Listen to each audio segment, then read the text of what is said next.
Story 1. Ex left me at 7 months pregnant, showed up 2 years later demanding to see our son, and now his parents are guilting me. I'm confused between protecting my boy and giving him a dad. For context, around 2 years ago, I, 29F, got pregnant with my ex-boyfriend while I was living with him. My ex, let's call him Travis, and I had been together for almost 3 years when I got pregnant and had been living together for a year and a half when it happened. Travis and I had met through friends, and we had a good relationship. He was sweet and charming, and we got along well. The only complaint that I had with him was perhaps that he was a bit too particular about money and it could sometimes come off as stingy, but I didn't mind it because it helped us save money. So I didn't make a big deal out of it, and I'm sure that he could also have a lot of problems with me, but he never talked about it, so I didn't think it was necessary for me to bring it up with him. And I'm not exaggerating, but his stinginess was a bit excessive, and he was just always looking for ways to save money and cut back on costs. It wasn't a problem for me until I moved in with him and realized that everything that he had in his house was dirt cheap and of very poor quality, be it food, toiletries, or even the furniture, which was all secondhand and looked like it had all been through a lot. Now, before I moved in with him, I used to hang out with him in my apartment and sometimes his, but I never noticed all of that. But then I ended the lease agreement on my apartment because the rent was way too high and it was just more convenient to move in with Travis. However, after moving in with him, I began to take note of such things and I tried to ignore them for a while, but then I couldn't keep my mouth shut for too long. So eventually I decided to talk to him about it, and he protested at first, but I managed to wear him down and talked him into buying new things for his house. I told him that it would be like an investment and it would be good for both of us in the long run, but I promised him that we would split all the costs equally, and it seemed to pacify him. So that's what we did. Soon enough, within just 3 months of moving in with him, I had changed everything about the house, and the place looked much better after I got rid of everything that he had owned previously. I thought that I was doing him a favor and it would be a good thing for both of us, but apparently not. I guess that was the point after which our relationship began souring a little bit because he thought that it was quite controlling and selfish of me, even though I was just trying to improve his quality of life, and it wasn't something that I was doing just for myself. So I thought it was a bit unfair for him to say things like that, and I would get really annoyed at him whenever he would say such things. But that didn't stop him from bringing it up every time we had a fight, and it was basically his trump card because any time we were arguing about anything, he would tell me that he had basically changed his entire lifestyle for my sake and my comfort, and that had to shut me up. I thought it was not cool because I had also paid for the things that we had purchased, so it wasn't as if he was the one who had paid for everything, and we were also splitting the rent, so this home now belonged to both of us, and I didn't see anything wrong with trying to make it inhabitable for myself as well. But he just wasn't willing to listen to any of that, and he would just keep saying that he changed everything about his life for me, and I guess I was supposed to be grateful for that and never fight with him because of it. We didn't break up despite that because I thought that we could make it work. Things had gotten a little rough after we moved together, but I just figured that we could fix it eventually, so I decided to stick by him. There was also the fact that when things were good, they were great, and I didn't want to give up on us so quickly just because of a few fights. And I'm not the kind of girl who gives up on relationships easily either, so that was that. We continued to fight and make up, but at no point did either of us entertain the idea of a breakup. I guess he wanted to make things work with me just as much as I did, but maybe it changed after the pregnancy. When I found out I was pregnant, both of us were overjoyed, and he told me that he would marry me as soon as he got the promotion that he had been working towards. I was quite happy about it because I really did want to get married to Travis. I loved him, and the baby was only going to bring us closer. So we had a couple of discussions about marriage, but he never officially proposed with a ring or anything of the sort. It was all informal, but both of us had decided that it was going to happen in the long run when the time was right. He was just waiting to get a promotion at work, and he had been putting the time in for quite a few months. Once he got a raise, we would start planning the wedding and get engaged formally. That was the plan that both of us had agreed on. And I believe that even if he didn't get the promotion, we would still get married. But that was quite stupid of me. When I was 3 months along, I decided to take a break from my job because it was just getting a little too stressful for me, and I needed less of that. I am a contractor, and it's a physically stressful job, to say the least, so it was getting very difficult for me, and I decided to take a maternity break. Now, the unfortunate thing is that I had started at the firm just a couple of months before, and they don't really cover maternity leave financially for employees who have been with the company for less than a year, so I wasn't going to get paid until I went back to work. I had discussed this with Travis, and he had told me that he would handle everything, so I didn't need to worry. I told him that I would still contribute and do whatever we could, but I just wouldn't be able to split the rent because that was the biggest of my expenses, and until the baby was born, I had to take care not to spend too much money because there would also be a lot of things that I have to think about for after the baby was born. So it was decided that until I went back to work, he would be covering the rent entirely on his own, and it was fine by me. 2 months passed, and things were going well. He was still hoping to get a promotion, but one day he just came back home really upset and told me that he had been passed over and somebody else got the promotion that he had been looking forward to. To say that he was devastated would be an understatement because the next few weeks were terrible for both of us. He had started drinking, and it was obvious that he was very upset about what had happened, and he was not even bothered enough to hide it. He would come back home from work and just start drinking like there was no tomorrow, and I would be on edge the entire time because I didn't want anything bad to happen to him. I tried to tell him to cut down on the alcohol, but he told me that as long as it wasn't hurting anybody, he didn't see any reason why he should stop. I was pregnant and exhausted all the time, so I didn't even have the energy to argue with him and make him see sense. Also, he was just extremely rude all the time and constantly irritable, so I didn't want to waste my time trying to talk to him. I thought he would get over it eventually, but it just kept getting worse. Around the time I was 5 months along, he started to cut down on the drinking, but he still remained quite irritable and would snap at me anytime I tried to talk to him. I still didn't break up with him because I was still hopeful that things would work out eventually, and he would snap out of whatever this phase was. Also, I was 5 months pregnant and my parents lived in another city, so if I broke up with him, I would have nowhere to go, and I didn't want to be a burden on any of my friends. I was about to have a baby with this man, so I figured that I was just going to have to suck it up for a while and then things would eventually get better. But one day he just came back home from work and he told me that we needed to start splitting the rent equally again because now he was not going to get paid more than what he was getting. Since he didn't get the promotion, he wouldn't be able to handle all the expenses on his own anymore. I was quite alarmed by that because I had already opted for a break and I was quite big by that point, so I got tired pretty easily. So it would be impossible for me to go back to work at that point. I tried to tell him that it was just 2 more months and then I would be back to work so he could just wait it out. But he told me that he had already been waiting for a long time to tell me about this and he just couldn't anymore. He said that it was becoming very difficult for him to manage all the household expenses on his own and he would need me to start contributing to the rent again. I thought that it was a joke or something because there was no way that he was asking a 7-month pregnant woman, carrying his baby no less, to go back to work just so he wouldn't have to spend like $1,000 more than he usually does. I tried to tell him that he was being very unfair because we had discussed this earlier, and he had promised me that he was going to take care of it all, and I wasn't even asking him to take care of everything and pay for all the expenses, just the rent. I was still paying for my half of the groceries and the other bills, so it was not like I was depending on him entirely. But he wasn't ready to budge from what he was demanding of me, and at one point he told me that I could either start coughing up the rent instead of making excuses, or I could leave his apartment. That was incredibly insulting to me because when we had moved together, we had thought that this was going to be our home, and even though the lease was in his name, I had always treated the apartment like our place. So for him to say that he was going to kick me out if I didn't pay rent while I was carrying his child was so crazy that I didn't even know what to say to him. I told him to calm down and think about it with a cool head, but he told me that his mind was already made and there was nothing I could do to change it, so now I just had to accept the facts and make my own decision. I was very upset, so I ended up yelling at him that day, and it turned into the fight of the decade. We were in a shouting match for about half an hour, and I got so tired that eventually I decided to just give up and started packing my things. I was humiliated by how he had treated me, and yet again he had brought up the fact that he had changed everything for me, and it was unfair of me to expect so much from him while giving him nothing in return. He actually believed that I had done nothing for him, which was more than insulting.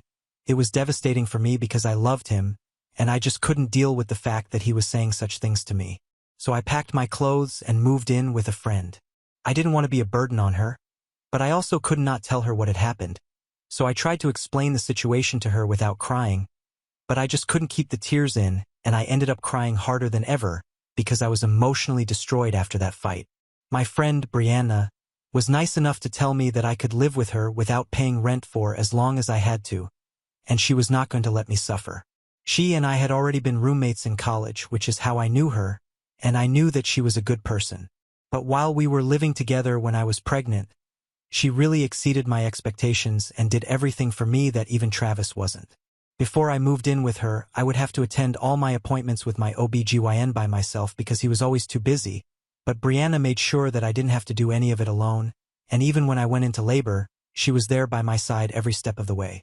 She was also kind enough to allow my parents to come visit me every single day in the 2 weeks leading up to my due date, and I can't imagine anybody else opening up her home and her heart to us like that. Since then, we have been very close, and my parents refer to her as the sister that I never had, and I agree she really is like the sister that I never had. Coming back to Travis, he was barely there for me after I left. We never formally broke up, but after I stormed out of the house that day, I waited for him to call and ask me to come back for weeks, but that call never came. Instead, he blocked me everywhere, and he also blocked all of our mutual friends. I don't know why he had to take things to such an extreme, but he made it very obvious to me that he didn't want to speak to me. Even on the day that I went into labor, I couldn't reach him, so I decided to call his parents. I didn't even know if they were aware of the breakup or not because I hadn't spoken to Travis, and his parents also had not contacted me after the big fight that we had, even though before that they had been checking up on me every other week. But I thought that they should know, and maybe they would let Travis know as well, so I called them to let them know which hospital I was going to be at. I didn't say much, and I didn't know what to expect, but nobody showed up from their family.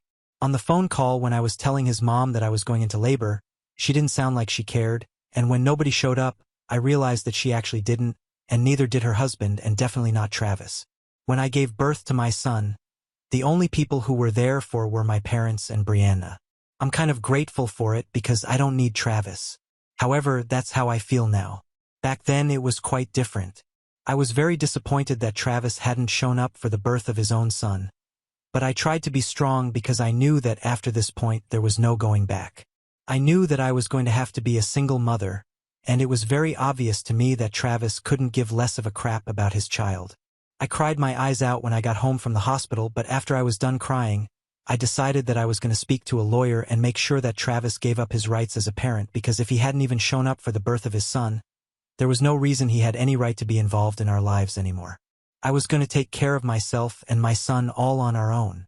I told Brianna and my parents about my decision, and they were on my side, so they decided to start speaking to lawyers who dealt in this kind of thing. And once we had decided on somebody, we had him draw up the papers, and I personally paid Travis a visit with my lawyer about a week after I had given birth to our son, just so I could get him to sign away his rights, and that would be the end of everything. There was not much to talk about. I told him exactly what the paperwork was for, and I said that if he didn't want to be an active part of his son's life, then he had an easy out right now and he could just sign his rights away and we would be done. It was a relatively straightforward process, and soon enough we were done. That was the last time that I saw him, and it broke my heart, but I knew that it was necessary. In the long run, that's what would be the best for me and my son. I knew that Travis was flaky and he had broken my heart by letting me down, but he was not about to do the same thing to my son. He had signed those papers and he was out as a parent.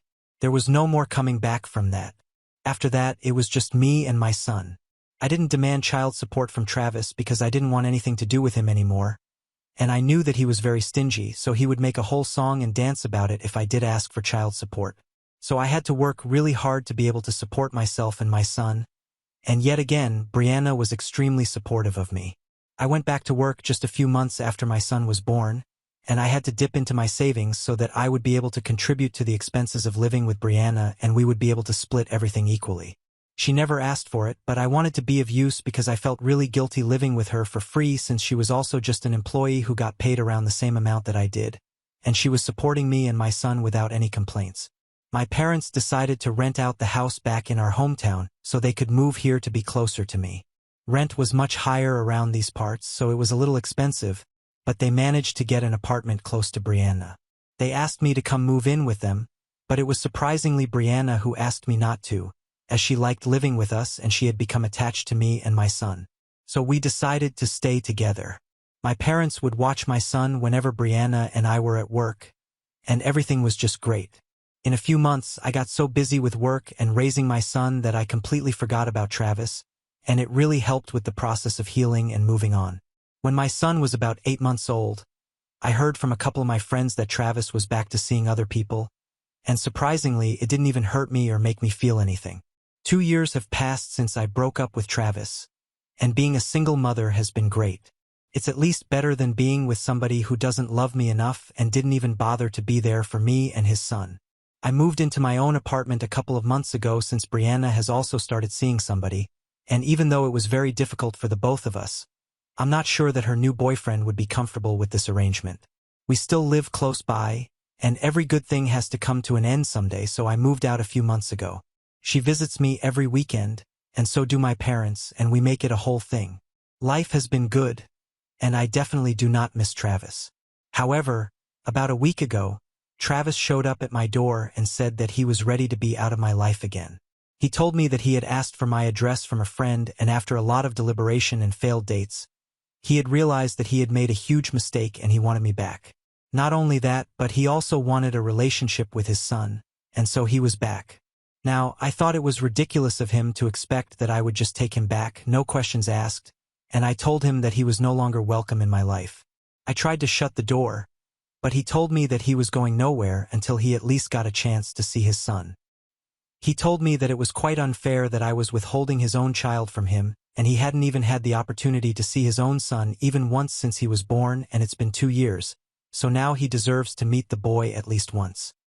He told me that he was ready to be a father now, and if I was a good mother, then I would do what was right for my son and not try to get back at him by withholding our son from him. I thought it was laughable because first of all, he had terminated his rights as a parent and I had proof of it, so now he had no right to demand to see his son because legally he was not his father anymore. And for 2 years, he had nothing to do with us, so it was very bold of him to come back out of nowhere and expect us to be okay with it. I literally just laughed in his face and reminded him that he had signed his rights away shortly after our son was born, so now he was not our son, but he was just my son, and he needed to get out or else I would report him to the cops. Then I shut the door right in his face and ignored him as he rang the doorbell for about 5 minutes after until he finally left. But now I feel very guilty about it because I discussed it with my parents and Brianna, and while they agree that I absolutely do not need to get back with Travis, they don't know if this is the best for our son. There is also another factor, which is Travis's parents, who have been trying to talk to me ever since I drove him away. They have been crying and begging me to give Travis an opportunity to fix everything and let him have another shot at being a parent. They sent me a bunch of videos apologizing to me for the way that they behaved with me 2 years ago and for not being there for me. They explained that they were just upset that Travis and I had broken up, and there were a lot of personal issues as well that they were dealing with which led to making some bad decisions, but now they were really sorry and they had come back to their senses. They are trying to convince me that this is what's best for my son because in the long run he'll definitely want to know about his father. And if I tell him that his father had wanted to come back but I decided that he was not going to be a part of his life, my son is going to be very disappointed and they are just trying to prevent it. They admit and acknowledge that Travis screwed up colossally, but as a mother, I should forgive him because my son needs him. Travis has also unblocked me and is trying to convince me of the same things. He's also trying to tell me that we actually belong together and he knows that I'm mad right now but I'll come around eventually and he's ready to wait for me. I just don't know what to do. I feel like this is a huge dilemma and it's driving me nuts right now. Am I the asshole for not wanting to let my ex-boyfriend who dumped me while I was pregnant see our son? Date 1. Hey, so I have thought about it and I think I'm not going to let Travis back into my life again, and I'm certainly not going to allow him to have any contact with my son, at least until my son is old enough to know what happened. I'm going to tell him about his father when he's 5 years old and then he can make up his mind for himself. I know it's still young and 5 years old is not mature enough, but that's what I told Travis and he seems to be okay with it. So that's the conclusion that we have come to for now. Let's see if it sticks or not. As for everybody in the comments who was telling me that I was evil for not letting my son see his father, well, his father wasn't even there for me when I was giving birth to our son, so I guess we can all call it even. And I appreciate the other people who were supportive and kind to me and didn't judge me too harshly. The rest of you really need to introspect a little. Update 2. So about 2 days have passed since I had that discussion with Travis, but his parents are not happy about it. They think that 5 years is a very long time and it's not healthy for a boy to go for that long without having any contact with his father. I think it's funny that they have a problem with it now because they didn't seem to have a problem back when I was giving birth and none of them bothered to show up. Travis told me to ignore his parents and block them if it really came down to it, but the things that they have been accusing me of are really messed up. They think that I am depriving Travis of a relationship with his son on purpose because I want to get revenge, as if I would be petty enough to withhold my son from my ex just because I wanted to make him feel bad. They think that I am selfish enough to do that because I obviously don't care about my son. I'm not saying this, they said this, and I wanted to hit back at them, but I decided not to because it was obviously not worth it. His parents are old, crazy, and dramatic, and I'm not going to waste my time trying to talk sense into them. They can believe whatever they want to, I don't care about it. Update 3. Hi, so almost a month has passed since I re-established contact with Travis, and we decided that he's going to contribute to his son's expenses and try to do his best as a dad.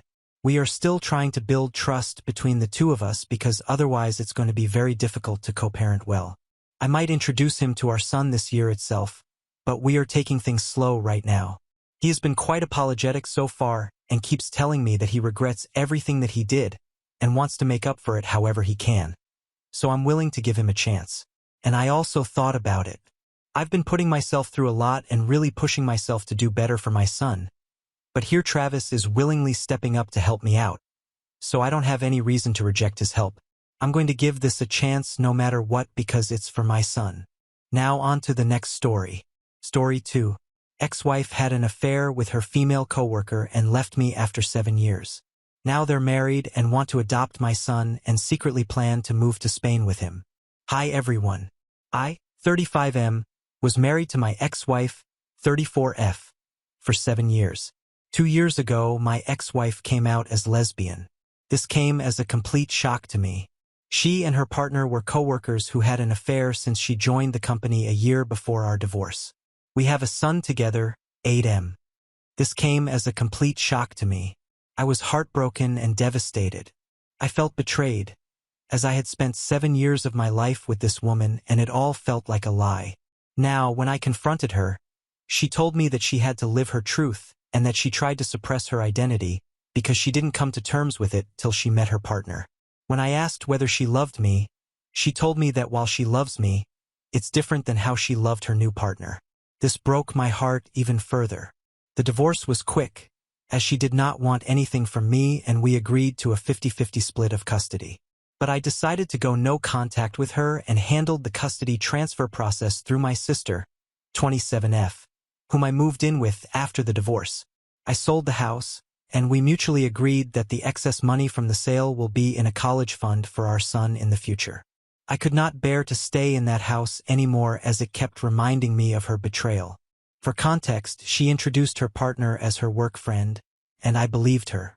I had no reason to suspect anything, and they had several girls' nights, but I figured that they were probably using these as cover for the affair. For 6 months, I was in a depressive state because I didn't know where I went wrong. But this is one of those scenarios that anything I would have done wouldn't have been able to make it better. This made me even more depressed. And the fact that all the vows and little things that she said at our wedding were all just lies trying to keep up a ruse made it even worse. The two people that got me through this state were my sister, whom I am eternally grateful for helping with her nephew and helping me while maintaining her career. The other person that got me through this was my college ex-girlfriend. Around 4 months after the divorce, we reconnected at a reunion, and she really helped through the worst of it as a friend. Around a year after the divorce, we started officially dating, and I introduced her to my son. During all this time, my ex's partner had been having limited interactions with my son.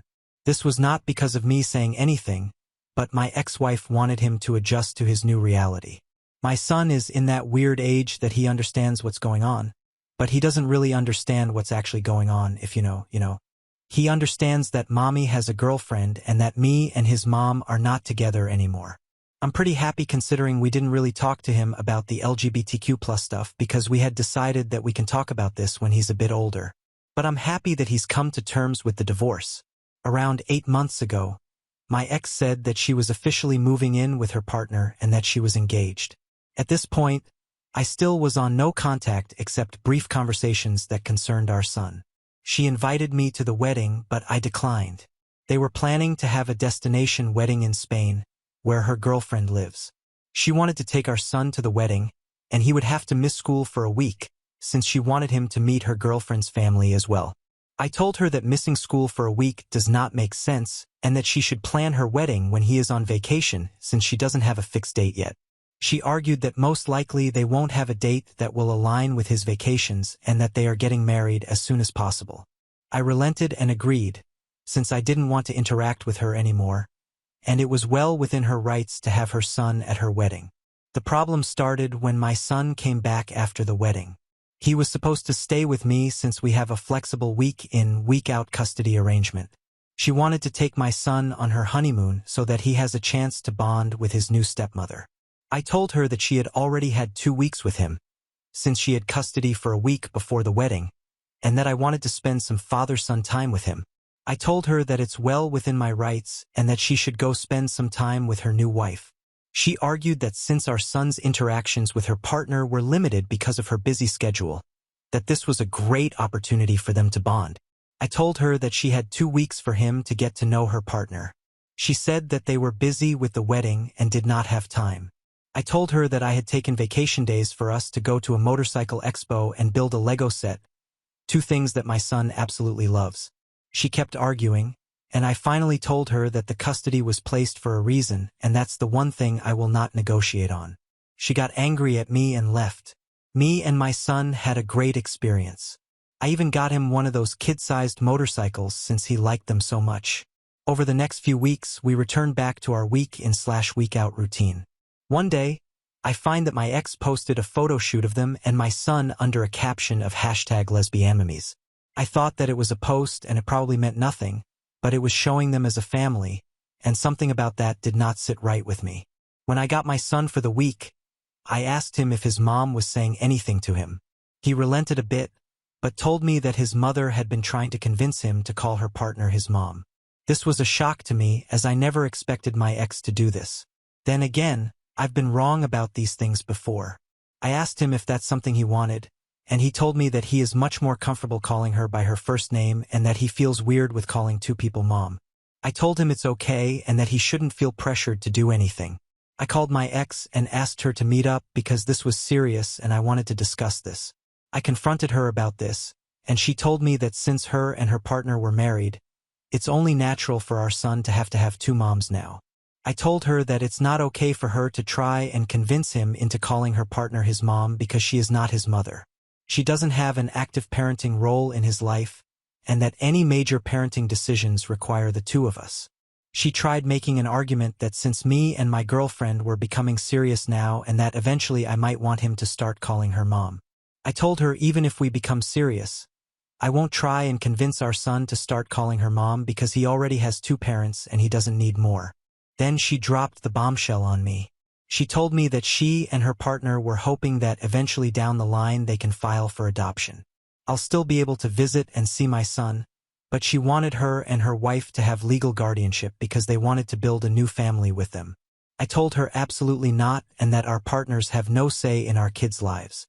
She accused me of being homophobic for denying her the right to a complete family. I told her while her life is her choice, our son's life has to be a thing that we decide ourselves. I ended the conversation there and told my son to tell me if her mother tries to force him to do anything that he doesn't want to do. 3 weeks later, I found out that my ex had enrolled him in Spanish lessons that he told me that he hated doing. For context, my ex is Latin and her partner is Spanish, so they are more comfortable talking to each other in Spanish. We made the decision to raise our son in English because it made sense at the time, as she speaks English better than Spanish and I don't speak any Spanish. When I discussed this, she told me that she would like her son to connect more to his heritage. I said that I don't have any problem with that, but we have tried this several times before when we were married, and he had shown 0 interest in it. She told me that this time might be different since he will have 2 Spanish speakers at home. I told her that I am in all favor of bilingualism because 2 languages are always an advantage, especially for kids, but if he doesn't want to do it, there is no reason to force him to do it. Maybe try another language. She then accuses me of denying our son his roots and goes on a tirade of accusing me of denying our son his identity and coming back to me denying her right to a family. My girlfriend usually stays out of these matters, but she advised me to contact my lawyer and see what they can actually do. My lawyer told me that even if they send an adoption notice, I can contest it, and it would take something exceptional like abandonment etc. for my contest to get rejected. My ex keeps posting our son as a part of her new family, and it's honestly started to trigger me. 2 weeks ago, I interacted for the first time with my ex's new wife after the divorce. She contacted me and asked to meet up. She told me that my ex had finally started to recover from the social trauma of coming out and building a new life with her, and that I am now getting in the way of her happiness.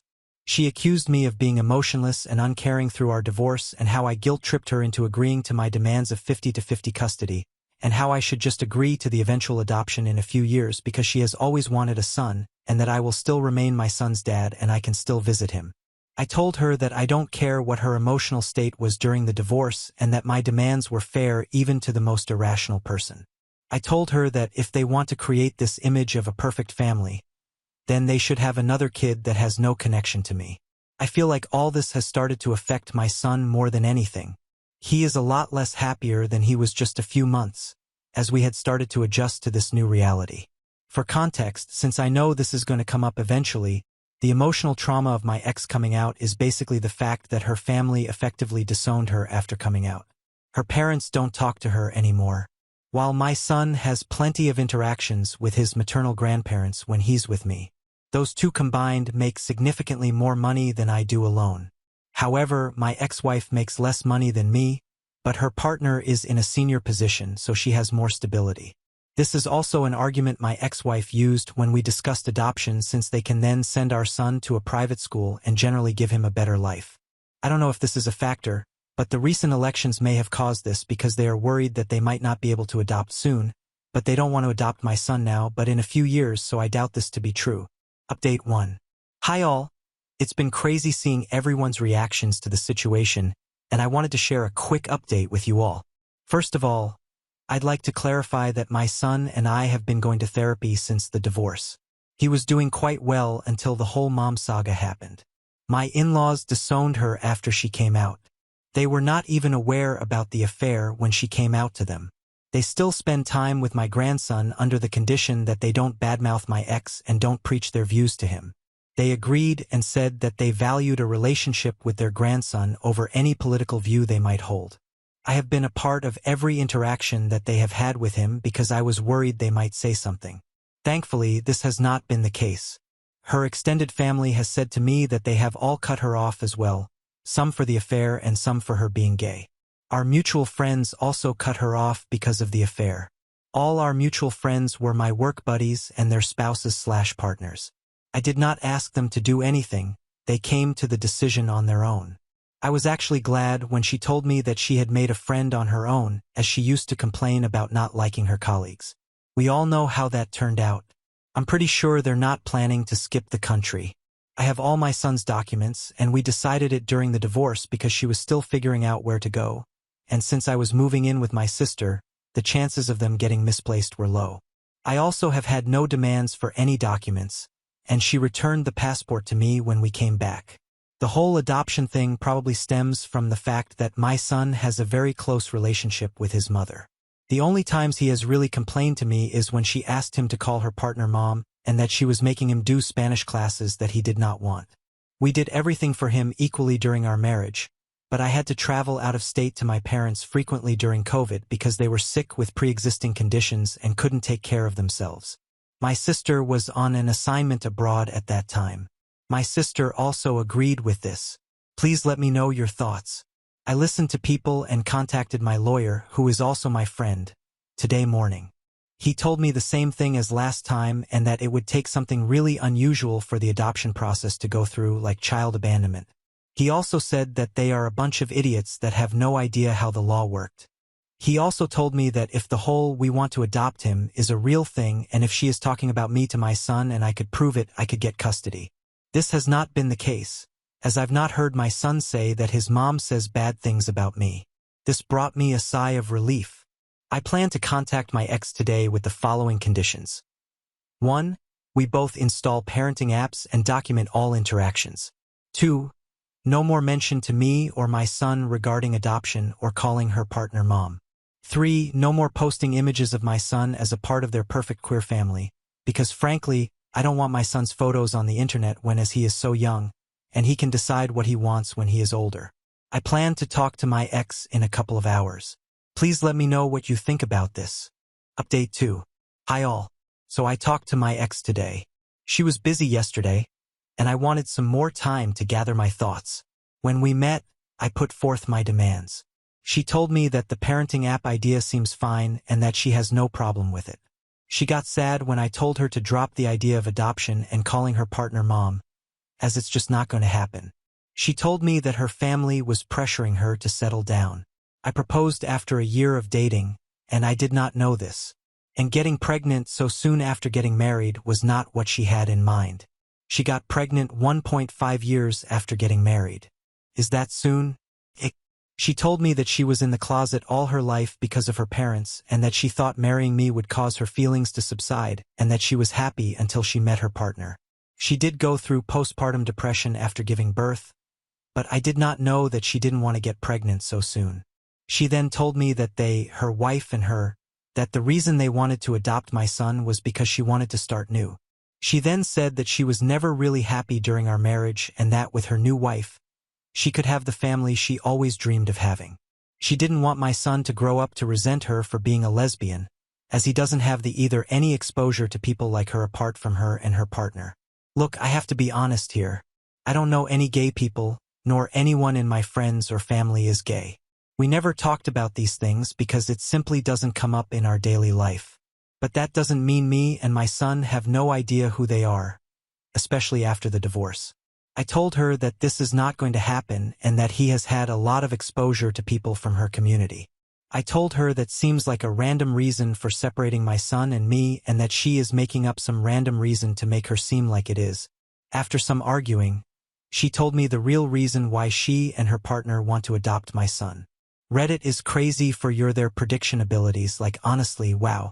Apparently, they wanted to adopt my son because her wife and her are considering moving to Spain in a few years. I told her that she can't do that and that the legal framework supports me and my rights in both countries. She told me she knew this and that's why they wanted to get me to sign adoption. I told her that she was crazy, that she in no way is able to do this, as she still needs my permission to take him out of the country, as when she did when they got married in Spain. I also read a comment yesterday on the update and researched a bit on the laws regarding this, so I know this is not happening. She told me again that they have done their research, that this was to see if I would agree. In case I agreed, they would consider moving, and in case I don't, they won't because she doesn't want to be separated from my son. I again emphasized that this is not going to happen and that if she tries anything or says anything to my son, I will sue for full custody. She got a bit scared at the idea of losing full custody, I guess. She didn't really consider me doing that, and she agreed. I then told her not to paint this picture of a picture-perfect queer family that they are trying to do, because that is not going to happen. Our son has a mom and a dad that he spends half his time each with, not two moms. He is not your affair partner's son. He is your son and mine. If you want a child with her, you can do so on your own. I then told her that the courts are more likely to side with me than you in this case because of the things you have been trying to do and the fact that I work from home and spend more actual time with him than you and your wife. I've been trying for him to have a stable relationship with both parents since the divorce because I don't want him to resent either of us. But if you try to remove me from his life, I will sue for full custody and deal with any resentment he has for either of us. I didn't want to argue anymore, and I left the room. I secretly recorded the conversation because I wanted to have proof in case anything happens in the future. Honestly, Reddit, I've been very angry at my ex since the divorce. I have not shown it around her and my son because I don't want her to use this against me in any way and have been going to therapy. But I am still internally angry. The comment she made today about our marriage really hurt me even more. I have spent 7 years with this woman, and her betrayal still makes me angry to this day. When I got home, I contacted my lawyer friend, and he again reiterated that they would have to kidnap him. I asked him if there was anything else we could do, and he said that the current agreement is very thorough. We have made sure of that. If I want full custody or not is up to me, but I have to be sure that I want to put me or my son through the whole process. I don't want my son to grow up without either of his parents, as that is just not healthy for him. That is why I won't sue for full custody now. If they are stupid enough to kidnap him, I'm sure they are not, then the law sides with me anyway. I know what position her partner is at their workplace, so I know they are making good money to leave it all behind for no good reason. As for the passport thing, I have all these documents, and all things such as notifying travel, hospital visits, and others are already in the signed custody agreement. We already have a legal framework for all this. I am not going to sue for full custody now because I don't want that for my son. My ex-wife is still a good mother and loves him, and he enjoys spending time with her. Plus, my son is the type of person to openly voice out what he doesn't find okay to me, so I will know if they continue any of their nonsense. On a more positive note, y'all, I'm not against Spanish lessons, but he doesn't like them. I was just suggesting that he try some language he likes. There are other languages out there. I didn't say it to my ex then, but now I know that she was trying for him to learn Spanish because of the Spain thing. Thank you to everyone for their support. It really helped me with understanding the problem. Holy moly, though, I didn't even consider her considering moving to Spain until I read the comments. Y'all are great at this. Now on to the next story. Story 3. Sister found out she wasn't dad's daughter, left us for her bio dad in California, then suddenly wanted to reconnect after learning about dad's will. I honestly never thought I'd be writing something like this, but I really need to get this off my chest and maybe get some outside perspective. This whole situation has been eating at me for years, and now things have gotten even more complicated. 5 years ago, my sister Lisa's wedding turned into this huge mess that basically destroyed our family. It's still hard to talk about sometimes, but I need to explain everything from the beginning so it makes sense. I was 28 then, and Lisa was 25. We had always been super close, like freakishly close according to most people who knew us.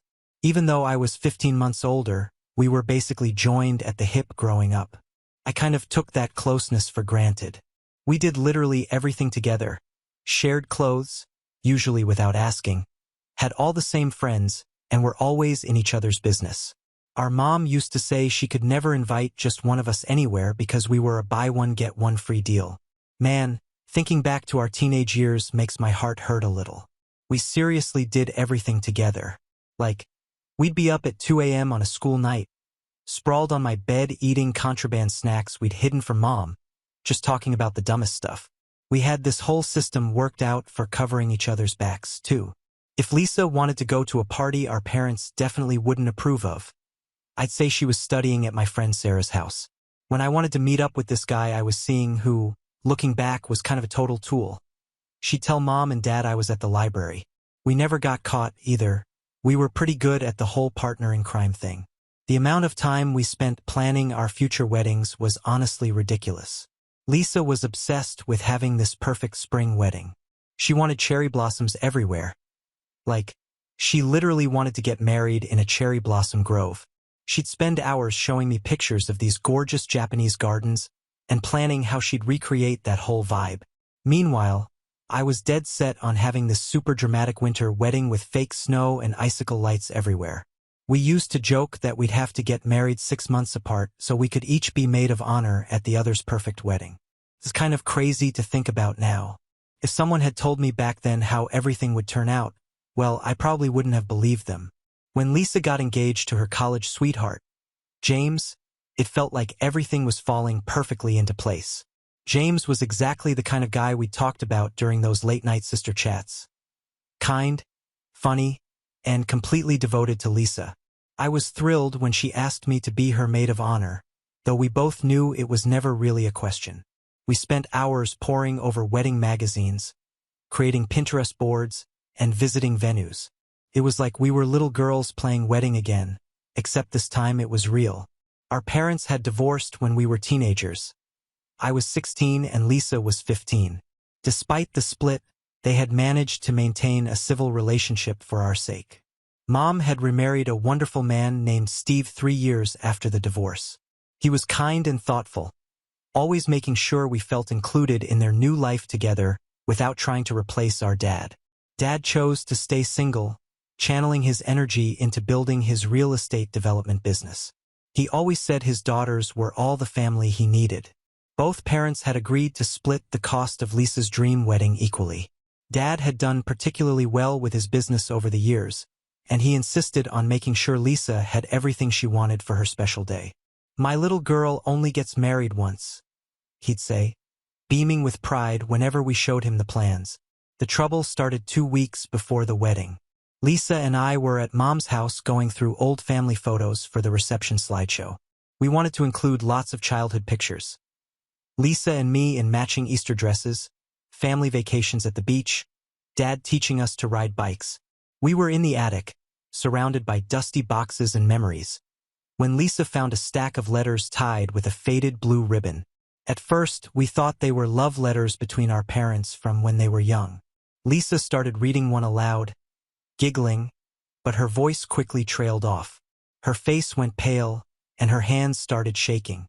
The letters were between Mom and a man named Michael, dated around the time Lisa was conceived.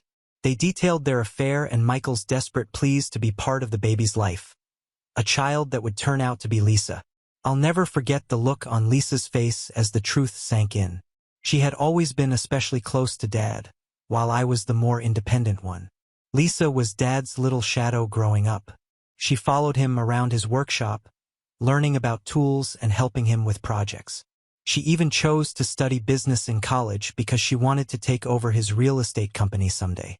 The confrontation with Mom was explosive. Lisa burst into the kitchen, demanding answers. Mom took one look at the papers and broke down completely. Through her tears, she confessed everything. Michael had been her coworker, and they had a brief affair during a rough patch in her marriage.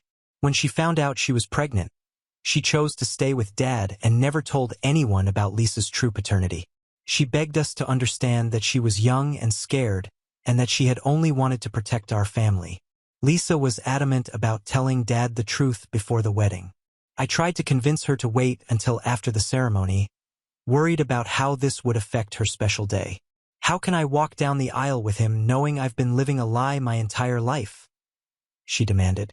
"How can I let him give a father of the bride speech when he's not even my real father?" I should have supported her decision more instead of trying to protect everyone's feelings. She had a right to the truth, and I was wrong to suggest keeping it hidden even temporarily. The day we told Dad changed everything. We went to his house together. Lisa insisted I come with her for support. Dad was in his workshop, happily working on a surprise wedding gift for Lisa. We later found out it was a handcrafted jewelry box. When Lisa showed him the letters, he sat down heavily on his workbench, the half-finished box forgotten in his hands. Dad's reaction was both heartbreaking and admirable. Despite his obvious pain and shock, his first concern was for Lisa. "Sweetheart," he said, "I need you to know something. Biology doesn't make a father. Love does. And I have loved you every single day of your life. Nothing will ever change that."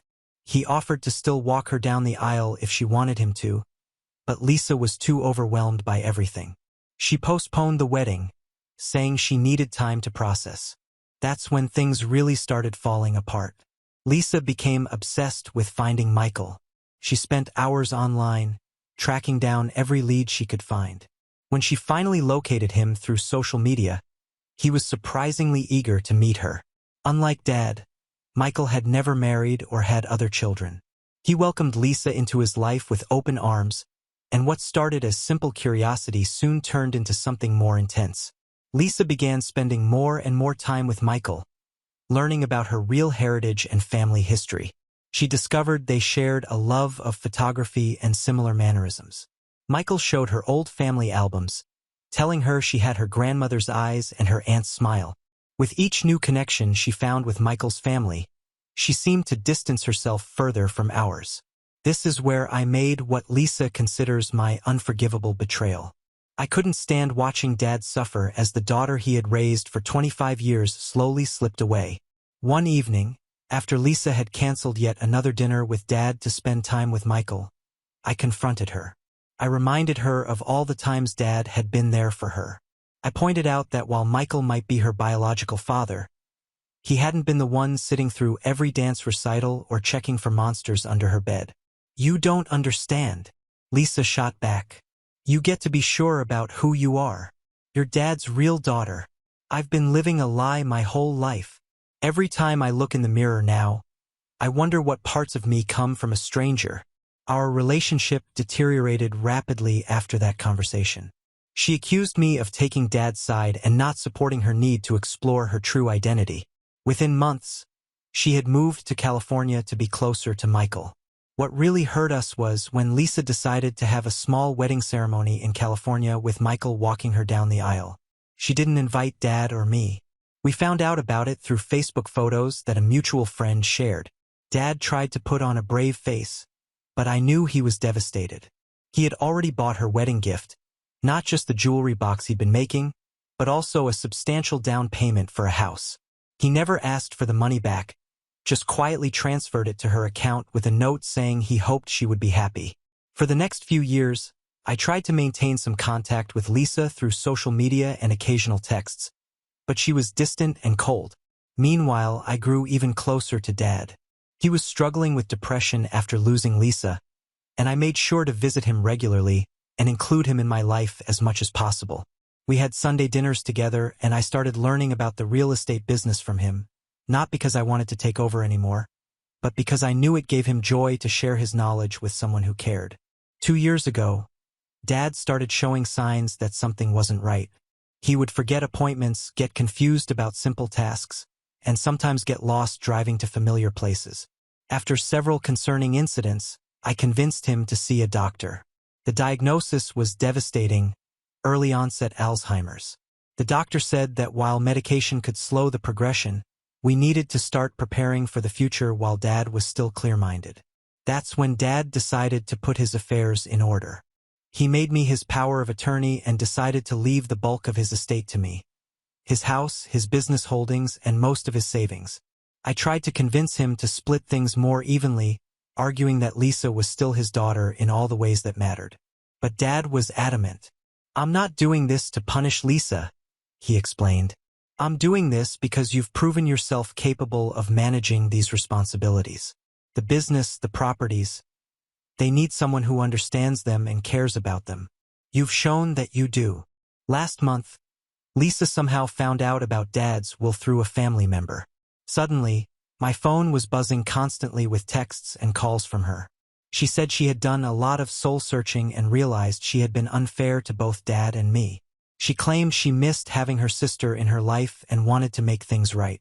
But then she started pushing me to convince Dad to change his will while he still could. She argued that she deserved an equal share of the inheritance because he had raised her as his daughter, conveniently forgetting how she had rejected that very relationship for the past 5 years. She even suggested that Dad's Alzheimer's diagnosis might make him legally incompetent to make these decisions, implying she could contest the will if necessary. The final straw came last week when Lisa showed up unannounced at my house. She broke down crying, saying her marriage was struggling and she had made a huge mistake moving to California. According to her, Michael wasn't the father she had imagined him to be. He was controlling and had started pressuring her to take care of him in his old age, since she was his only child. She begged me to help her move back home and said she wanted to reconnect with Dad before his condition got worse. When I asked her directly if her sudden desire to reconcile had anything to do with Dad's inheritance, she got defensive and angry. She accused me of being greedy and trying to keep Dad's money for myself. "You've always been his favorite," she spat. "Ever since I found out the truth, you've been poisoning him against me, making sure you get everything in the end." The conversation ended with her storming out after I told her she couldn't just walk back into our lives when it was financially convenient. Now Lisa is telling everyone who will listen that I've manipulated Dad into cutting her out of his will. She's even reached out to Mom, who she had also been distant with, to try to get her on her side. Mom, to her credit, has stayed out of it, saying she lost the right to have any opinion about Dad's decisions when she lied about Lisa's paternity. I'm torn about what to do. Dad's condition is slowly getting worse. Some days he doesn't remember what year it is, and he sometimes calls me by Lisa's name. I want his final years to be peaceful, and part of me thinks I should try to convince him to change his will just to keep the peace. Lisa is still my sister, and I hate that money is causing this rift between us. But another part of me feels like she made her choice 5 years ago when she rejected Dad and cut us out of her life. The fact that she only wants to reconcile now that there's an inheritance at stake feels manipulative and insincere. Update 1. Wow, Thank you to everyone who took the time to comment and share their perspectives. Reading through everything you guys wrote has really helped me process some stuff I didn't even realize I was struggling with. A lot of you had questions and suggested things I should clarify, so I wanted to give you all an update on what's been happening. So, first, about the inheritance situation. I took some of your advice and had another long talk with Dad about completely cutting Lisa out. I picked one of his good days for this conversation. His doctor explained that with early onset Alzheimer's, you get these windows where everything is super clear, almost like the old days. I basically told him everything, on how even though Lisa really hurt him by choosing Michael, completely cutting her out might be something he'd regret later if he had a moment of clarity. We ended up talking for hours. Dad started sharing all these memories about Lisa when she was little, like how she used to follow him around his workshop with this tiny plastic tool set, pretending to fix things right alongside him. He got pretty emotional talking about it, which was hard to watch because Dad is usually not a crying kind of guy. But it helped him realize that maybe his current decision was coming more from a place of hurt than actual rational thinking. So we set up this meeting with his lawyer, which, by the way, cost an absolute fortune. 3 hours of legal fees, oof.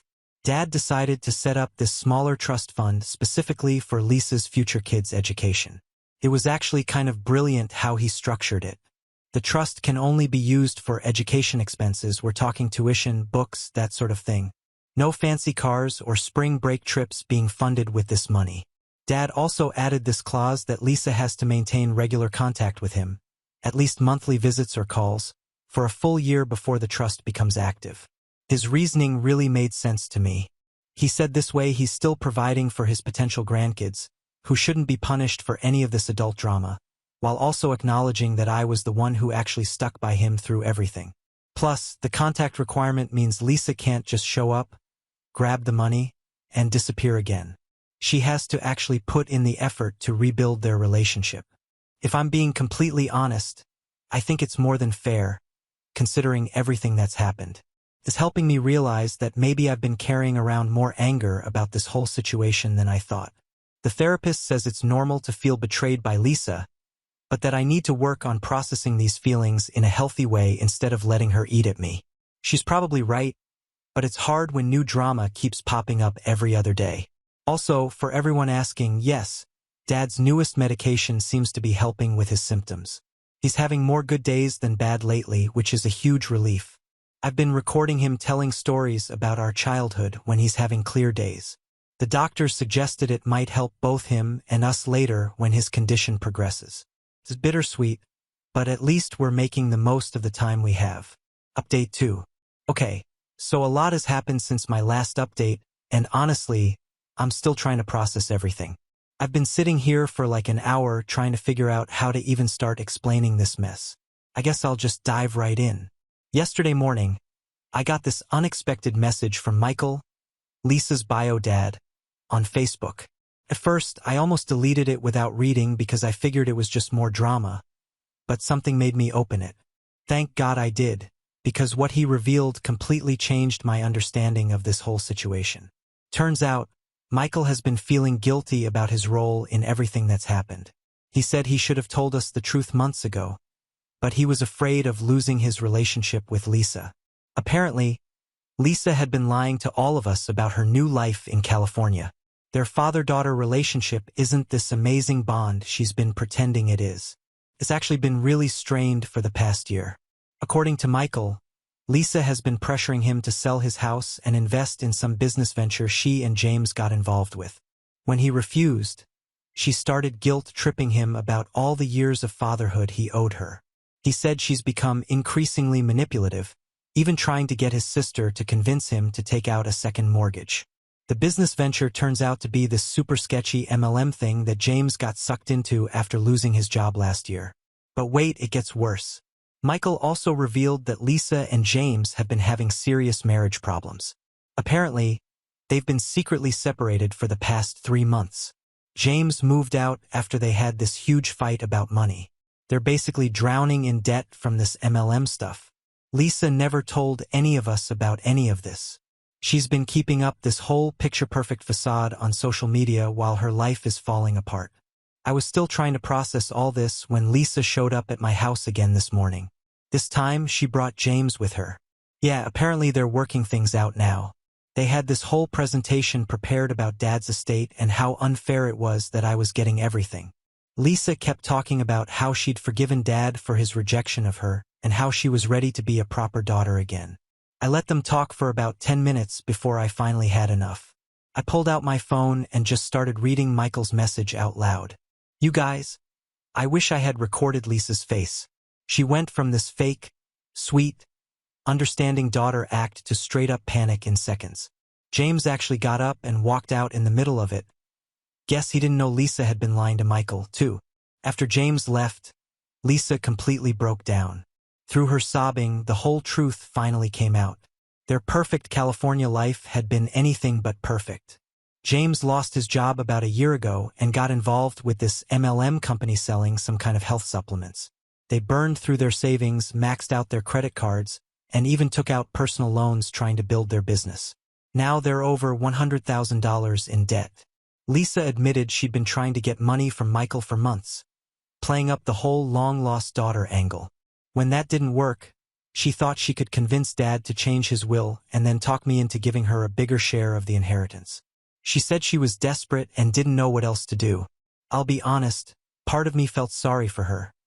Like, my little sister was clearly in way over her head and scared, but another part of me was just so angry. This whole time, she's been manipulating everything, everyone, playing us all against each other while spinning this fantasy story about her amazing new life. The worst part is that she's been making Dad feel guilty about abandoning her when she was the one who cut him out of her life. I told Lisa she needed to come clean to Dad. She started making excuses about his condition and not wanting to upset him, but I shut that down real quick. I said either she tells him the truth or I will. She finally agreed to talk to him, but only if I went with her. The conversation with Dad was intense. We caught him on a good day, thank God, and Lisa told him everything. About the debt, about lying to Michael, about James losing his job, all of it. Dad was quiet for a long time after she finished talking, like uncomfortably quiet. Then he did something that shocked both of us. He started laughing. He said this whole situation reminded him of when Lisa was 7 and broke his favorite coffee mug. Instead of just telling him the truth, she spent a week creating this elaborate story about how the dog knocked it over, complete with a witness statement from her stuffed bear. Dad said he'd known the whole time it was her, but he let her keep up the story because he was curious to see how far she'd take it. You've always been like this, Lizzie, he said, creating complicated solutions to simple problems, just like your mother. He wasn't being mean about it. Then he got serious and told her that while he understood she was in a tough situation, lying and manipulating people wasn't the answer. They ended up talking for hours, really talking for the first time in years. Dad agreed to help Lisa and James with their debt, but with conditions. They have to move back home, get real jobs, no more MLM stuff, and go to financial counseling. He's going to pay off their debt, but they have to sign an agreement to repay him with reasonable monthly payments. This money will come from his current assets, not the inheritance. As for the inheritance itself, Dad's sticking to his original plan. The bulk of the estate still goes to me, with the education trust for Lisa's future kids, if they have any. But honestly, after seeing Lisa and Dad actually connecting again, I don't even care about the money anymore. Watching them start to rebuild their relationship feels worth more than any inheritance. Lisa and James are starting their apartment hunt tomorrow. They're looking at places near Dad so Lisa can help me with his care. She's already talking about coordinating our schedule so we can make sure someone's always there for him. It's weird. A month ago, I would have been suspicious of her sudden helpfulness, but after everything that came out, I actually believe she's sincere this time. I know we've still got a long way to go. There's a lot of trust to rebuild, and Lisa and James have a lot of work to do to get their lives back on track. But for the first time in years, it feels like we might actually be able to be a family again. A real one. Michael texted me this evening to ask how everything went. I filled him in, and he seemed genuinely relieved that the truth was finally out. He said he still wants to have a relationship with Lisa, but maybe one with healthier boundaries this time. I think that's probably best for everyone. Someone commented on my last post saying that sometimes people have to hit rock bottom before they can start climbing back up. Maybe that's what Lisa needed. She had to lose everything to realize what actually matters.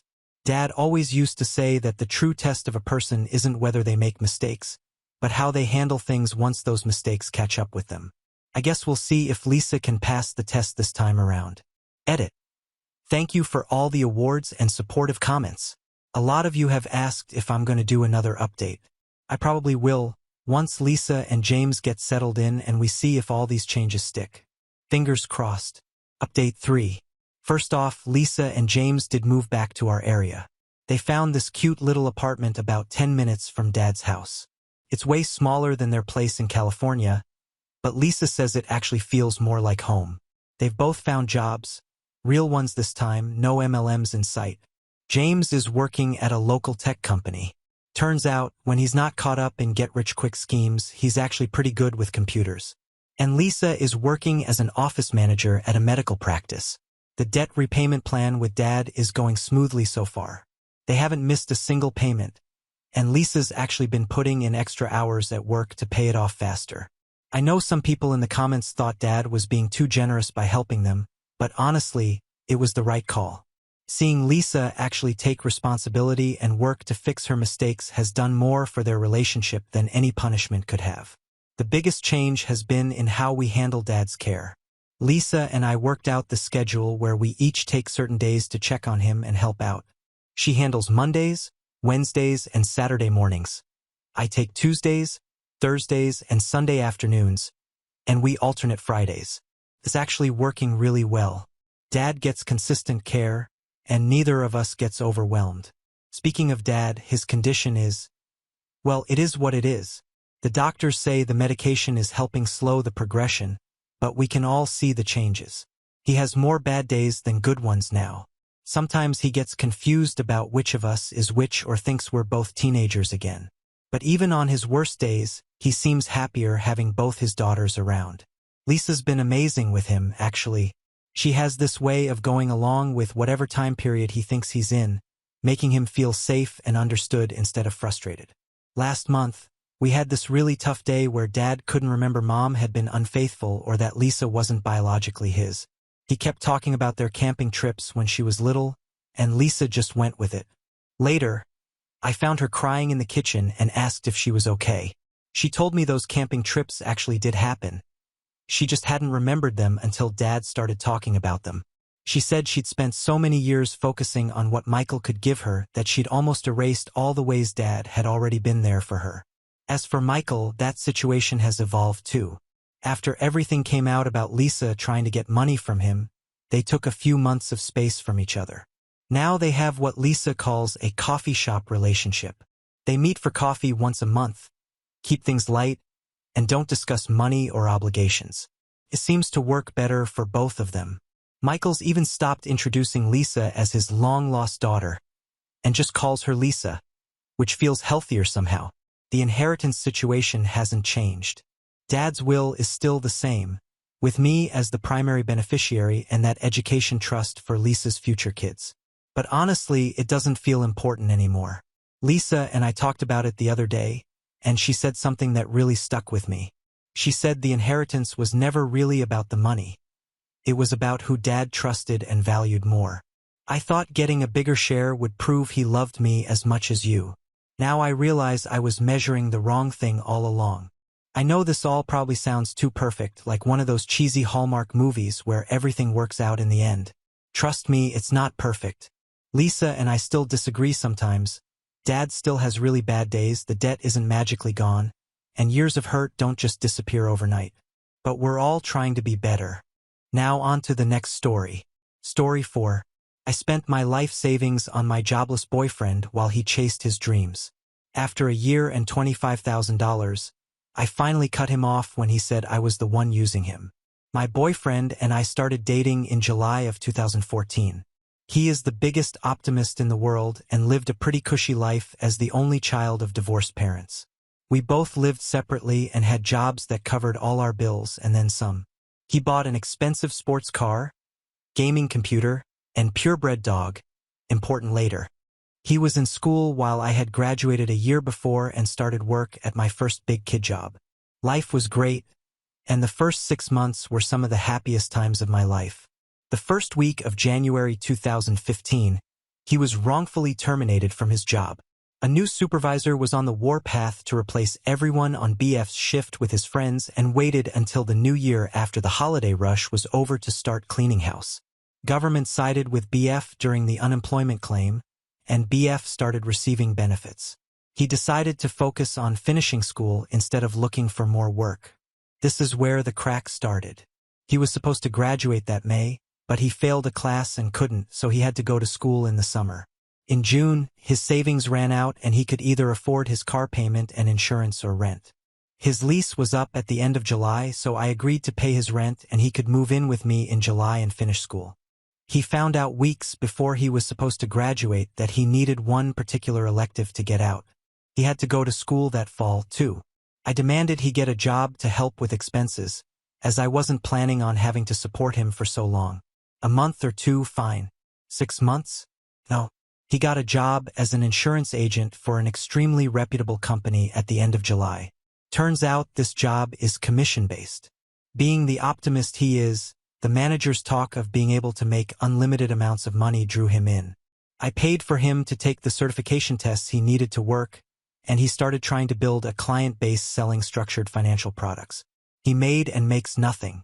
He'll have a $700 payday for a small close, then nothing for months.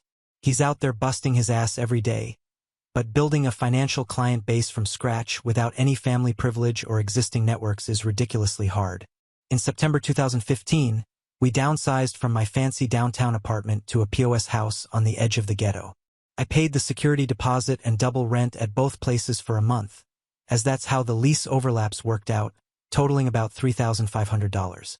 By November, my savings was almost gone, and I had to liquidate shares of my family trust, on which I took a penalty as my grandfather did not want us to access it before age 25, to get us by. By December, I had $300 in savings and nothing left in my family trust. I had spent about $17,000 since July supporting us. His job? He needed money to take clients out for lunch and coffee. His dog, and my dog. Since September, we had been having recurring fights about money and chores. I expected him to pick up 90% of the housework as his way of paying me back. He never shaped up on either front. He just kept repeating to me the same things that his manager said to him to draw him in. It'll get better. Everyone struggles at first. If you hang on, you'll make it. Once I make it, we'll be rolling in it. Every time we had a fight. Every time.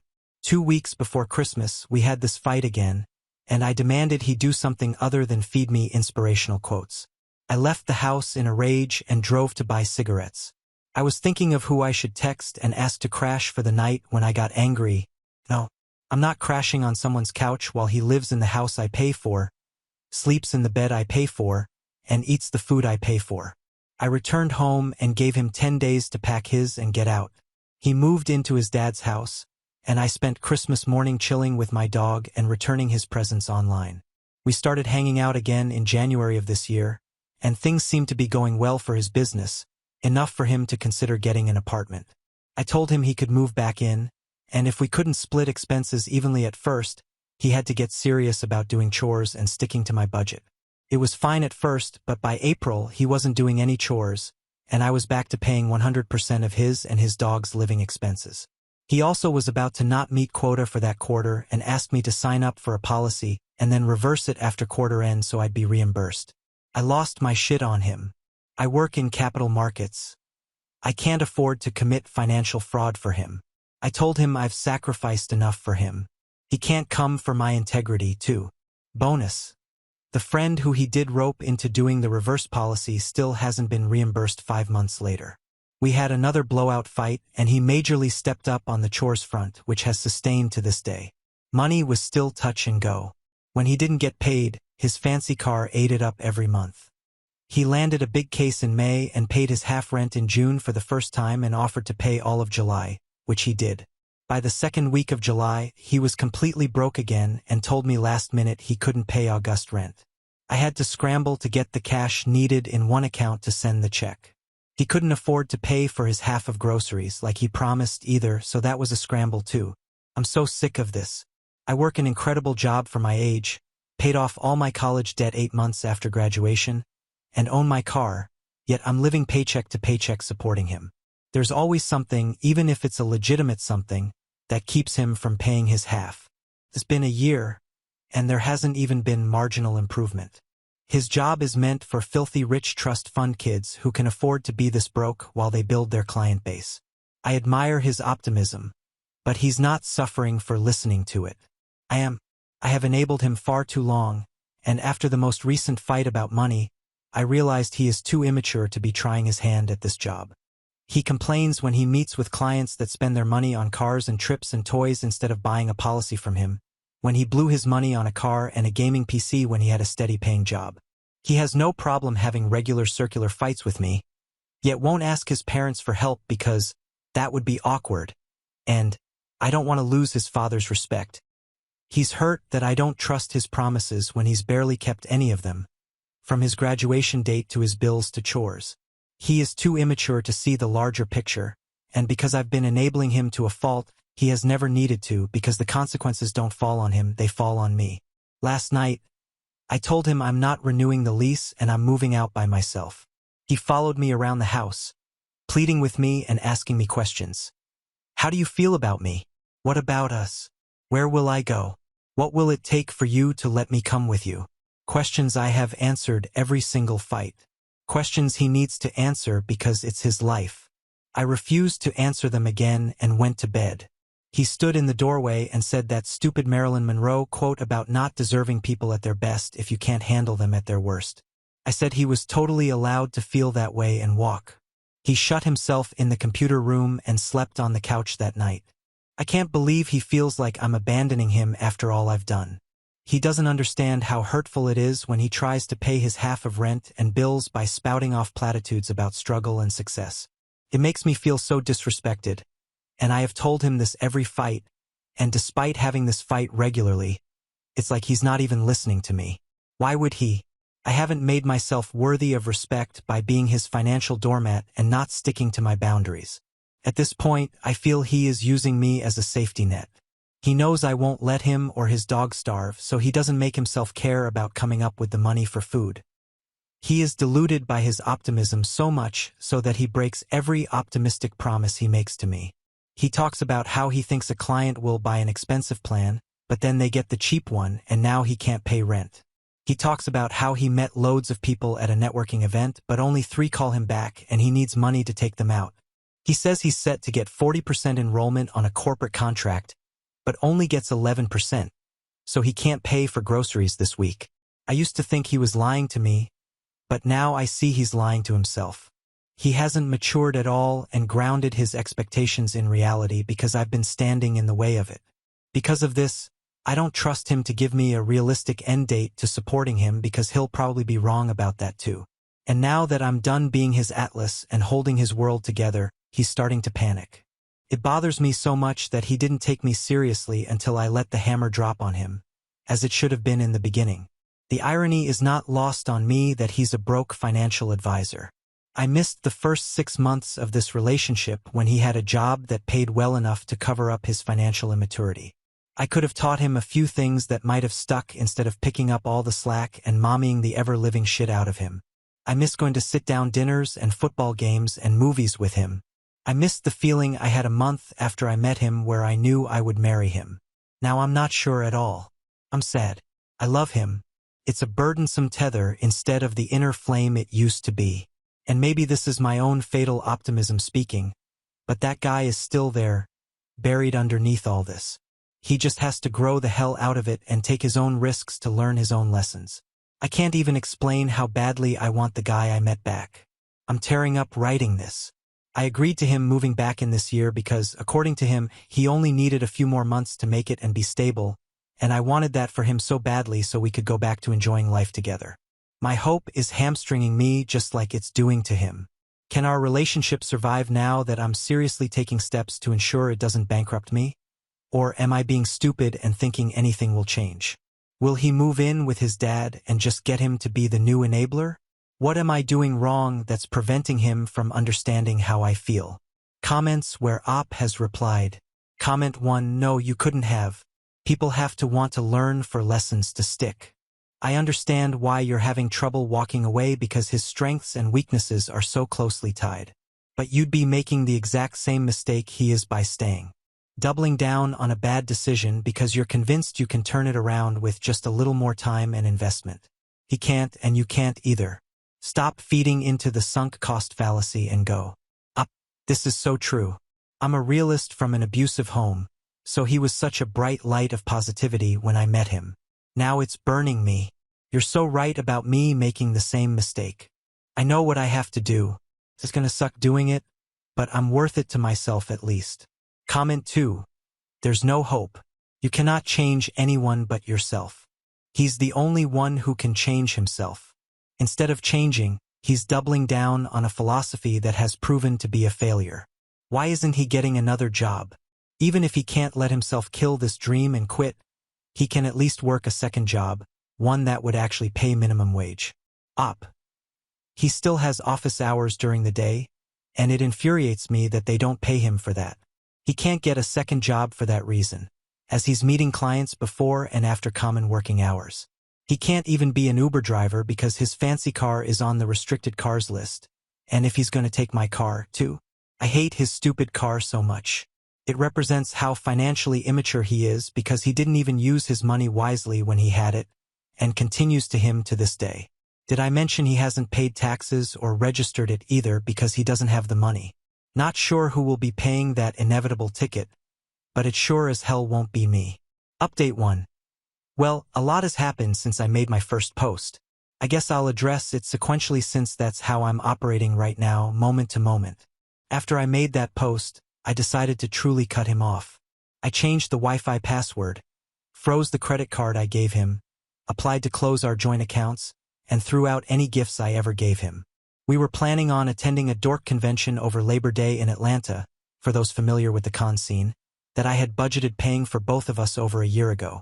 I told him he couldn't go unless he paid for his half of the hotel and tickets, $600. Not sure why I did this instead of shooting straight and admitting he was out of his gourd if he thought he could go. Shouldn't have played any games, but I'm kind of glad I did because he told me he'd have $1,000 to me by the end of August over text, too.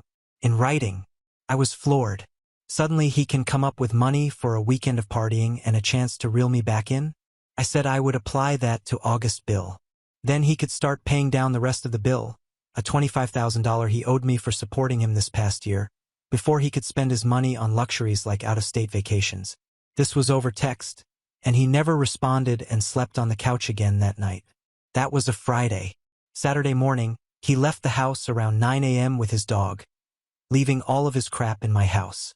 I piled all of his and his dog stuff under his desk and got rid of any pictures of him around the house. I blocked him everywhere but Facebook and text. I went to 2 rental house showings, loved one of them, and the landlord put a deposit down that day. Went on multiple walks with my dog as well as a long trip to the dog park and celebrated/vented/drank wine through Twizzlers with my next-door neighbor and her boyfriend. XBF never returned that night. Sunday, I spent the day working on cosplays and outfits for the convention, as well as goofing off with my neighbor and dog. It was lovely. I kept waiting for this wave of sadness and regret to hit me, but it never did. He had been out for 24 hours and his name wasn't on the lease. I texted him that his claim to residency was gone and he needed to come get his things with 24 hours notice. He said he was coming that night.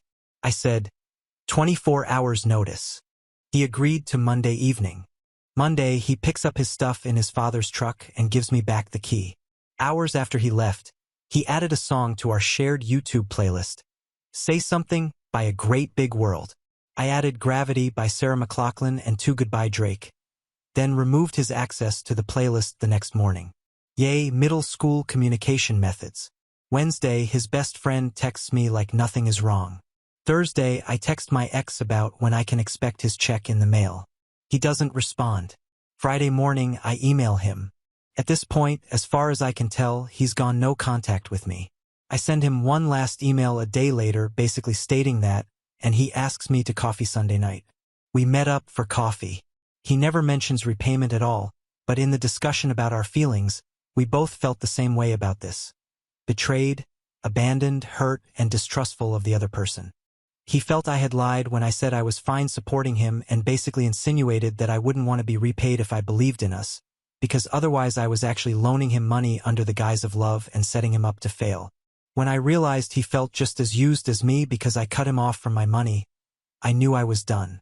My stomach sank like a weight. I let him finish talking, then we parted ways.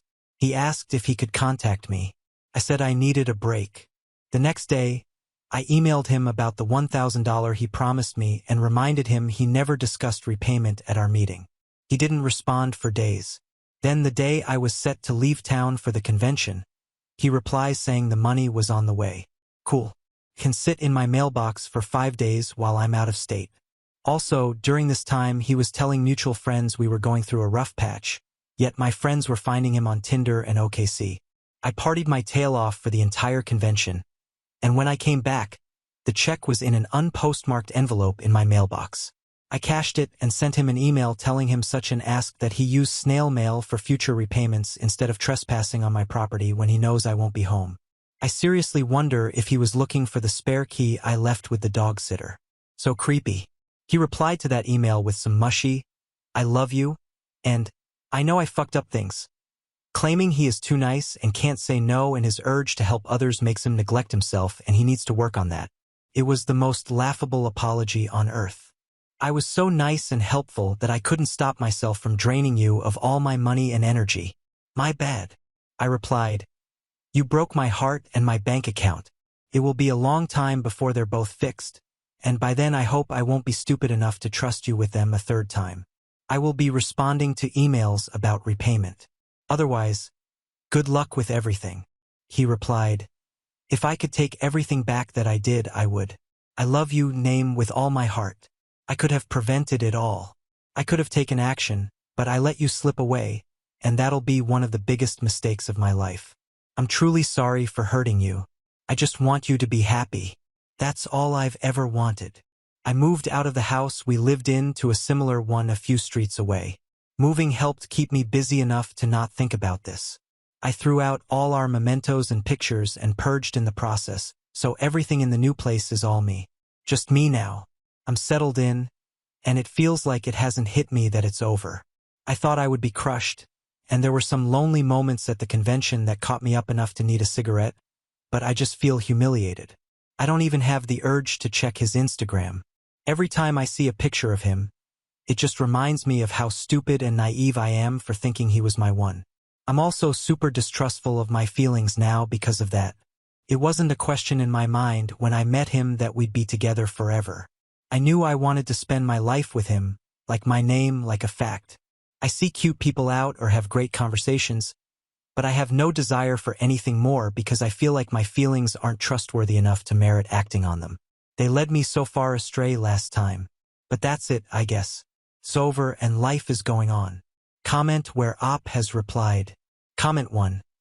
I remember seeing your original post and wondering to myself what would happen. You handled this masterfully, and it's obvious you are much better off mentally and emotionally for dropping him from your life.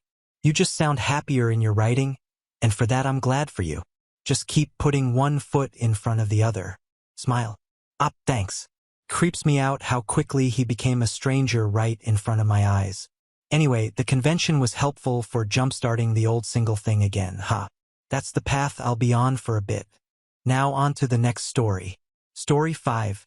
My brother demanded $50,000 from me for his broken relationship after his fiancée confessed she loved me. My brother, Matt, who is 1 year older than me, was engaged to Kate, his ex-fiancée. They seemed like a good match, and it appeared that they would have a wonderful life together. However, things didn't go as planned, and their relationship ended in large part due to me. Before you pass judgment, I need to describe what actually happened. Matt and I have always been close, and we even attended the same college where Matt met Kate. They struck it off fast and began dating seriously. Kate spent a lot of time with Matt and me in our college apartment. It didn't take long until she and I became pals. Initially, I was pleased to see how much she cared for my brother, and I admired her as his girlfriend. That's how I've always seen her, as Matt's girl with the potential to join our family eventually. But over time, I started to notice things about Kate that made me uneasy. She was frequently overly nice with me in ways that did not seem quite acceptable. I dismissed it at first, assuming it was her way of bonding with me as a potential sister-in-law. However, numerous ex-girlfriends of mine would bring up Kate in conversation. They told me how uncomfortable she made them feel when they came to visit me. According to them, Kate would act possessive of me around them, asking a lot of questions, which made no sense given that she was with Matt and not me. I never paid much attention to these statements, supposing they were exaggerated or simply didn't want to believe them. But as more individuals brought it up, I realized there could be something to it. I once dated a girl named Sarah, and everything went well between us. However, she abruptly ended our relationship. I was caught off guard and had no idea what had gone wrong. I eventually discovered the truth. Kate had ruined our relationship. When I brought Sarah over to our apartment, Kate would continuously mock her, put her down, and even bully her behind my back. Sarah later informed me that Kate made her feel unwelcome and insignificant, as if she did not belong in my life. That was not all. Kate went so far as to lie to Sarah, claiming that I was cheating on her with other people. That was completely false, and the worst part was that Sarah believed her without speaking with me first. It ached to know Kate had purposefully wrecked our relationship. When I questioned Kate, she acknowledged lying but showed no remorse. Instead, she excused her actions by claiming that she didn't think Sarah was right for me and was attempting to protect me from a relationship she didn't believe was good enough. She presented it as if she was doing me a favor, but it did not feel that way. It seemed like an invasion, as if she had crossed a line she wasn't supposed to cross. This was not an isolated instance. Another time, I was dating a girl named Emily, and things were getting serious. During Christmas, I decided to bring her home for the first time to meet my family. Matt brought Kate along as he normally did. I had high hopes for the holiday, thinking it would be an opportunity for Emily to connect with everyone. Instead, it became a nightmare. Kate made Emily feel unwelcome from the beginning. She would isolate her from family gatherings, making her feel like an outcast while pretending she didn't notice.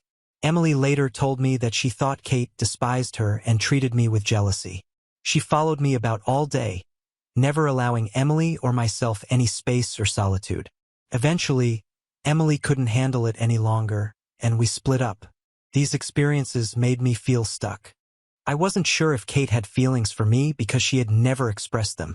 I also didn't know how to handle this without producing a schism between my brother and me or inciting extra family turmoil. But at the same time, I couldn't ignore how Kate's actions affected my life and relationships. It was evident that something was wrong, and it was only a matter of time before things broke down.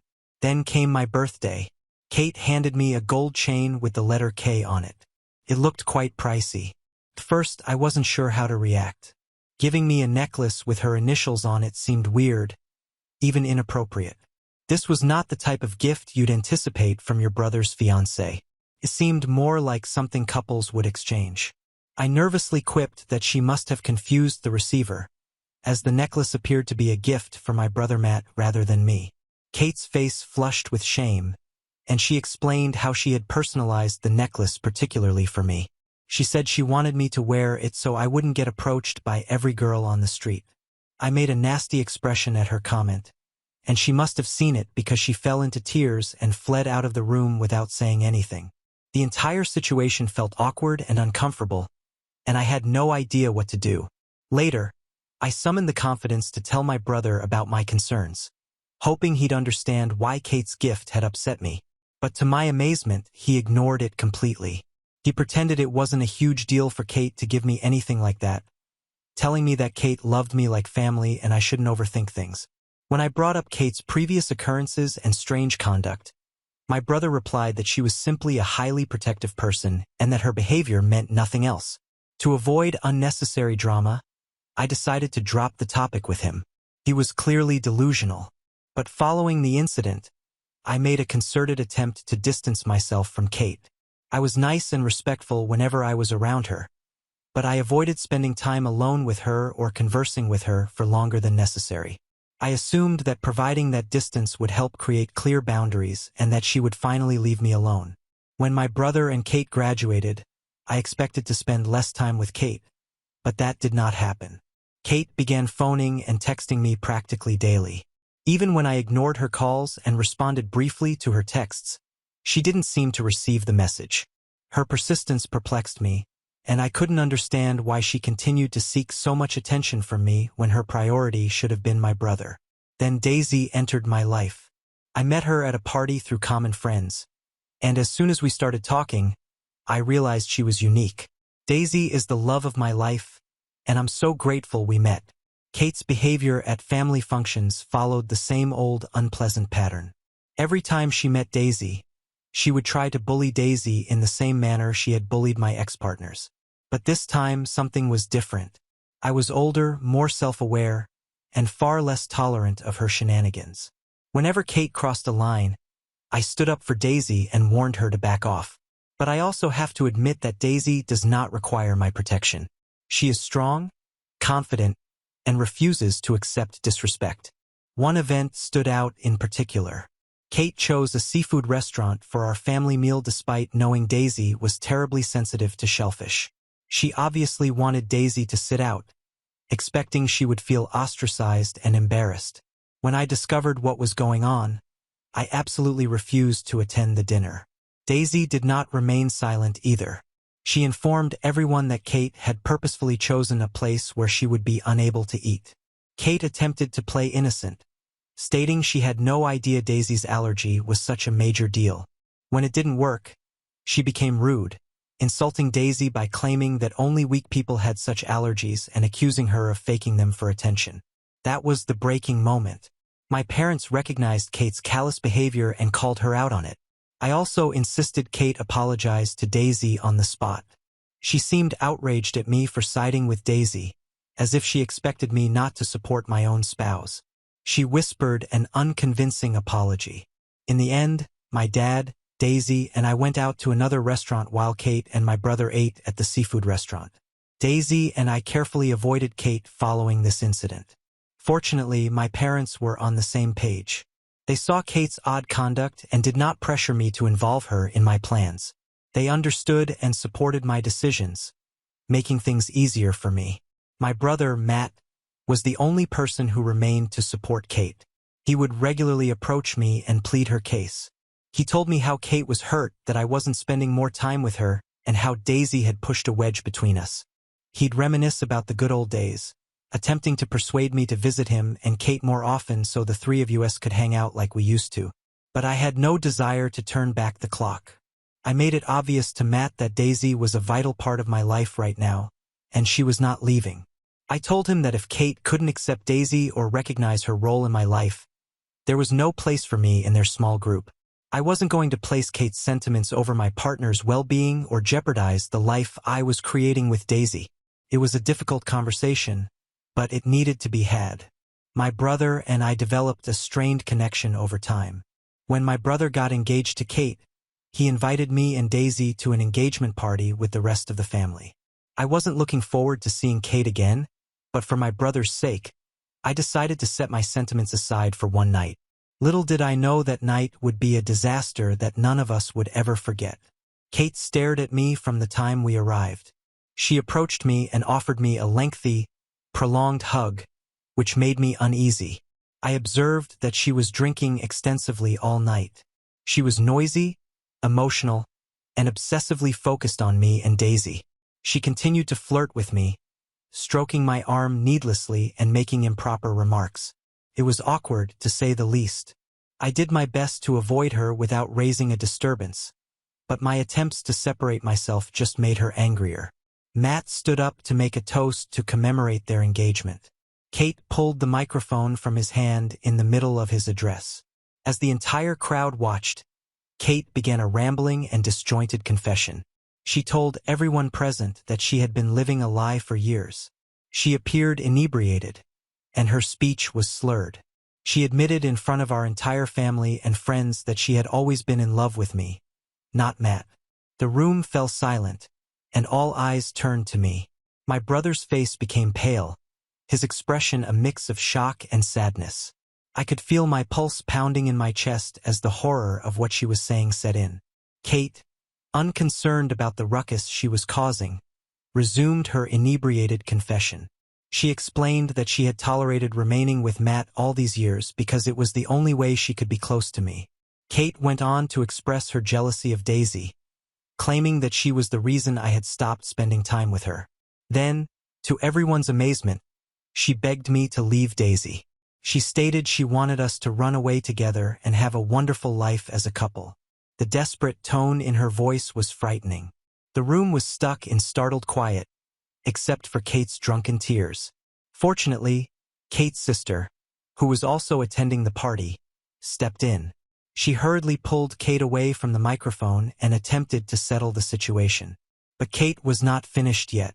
She continued to wail and scream as her sister took her out of the room, shouting things at me like, "You're the love of my life," and "Don't let her take you from me." I wasn't sure where to look or what to say. My brother stood there, absolutely crushed, as our family and friends watched, shocked and disbelieving. I was appalled and ashamed by what had occurred. The consequences of this occurrence were terrible. Matt was devastated by Kate's public confession and betrayal and ended their engagement immediately. He severed all links with her and refused to see her again after that night. While I completely supported his decision to terminate things with Kate, I didn't expect him to cut me off as well. Matt refused to speak with me after that, no matter how hard I tried. He ignored my calls and messages, and he did not respond even when our parents tried to interfere.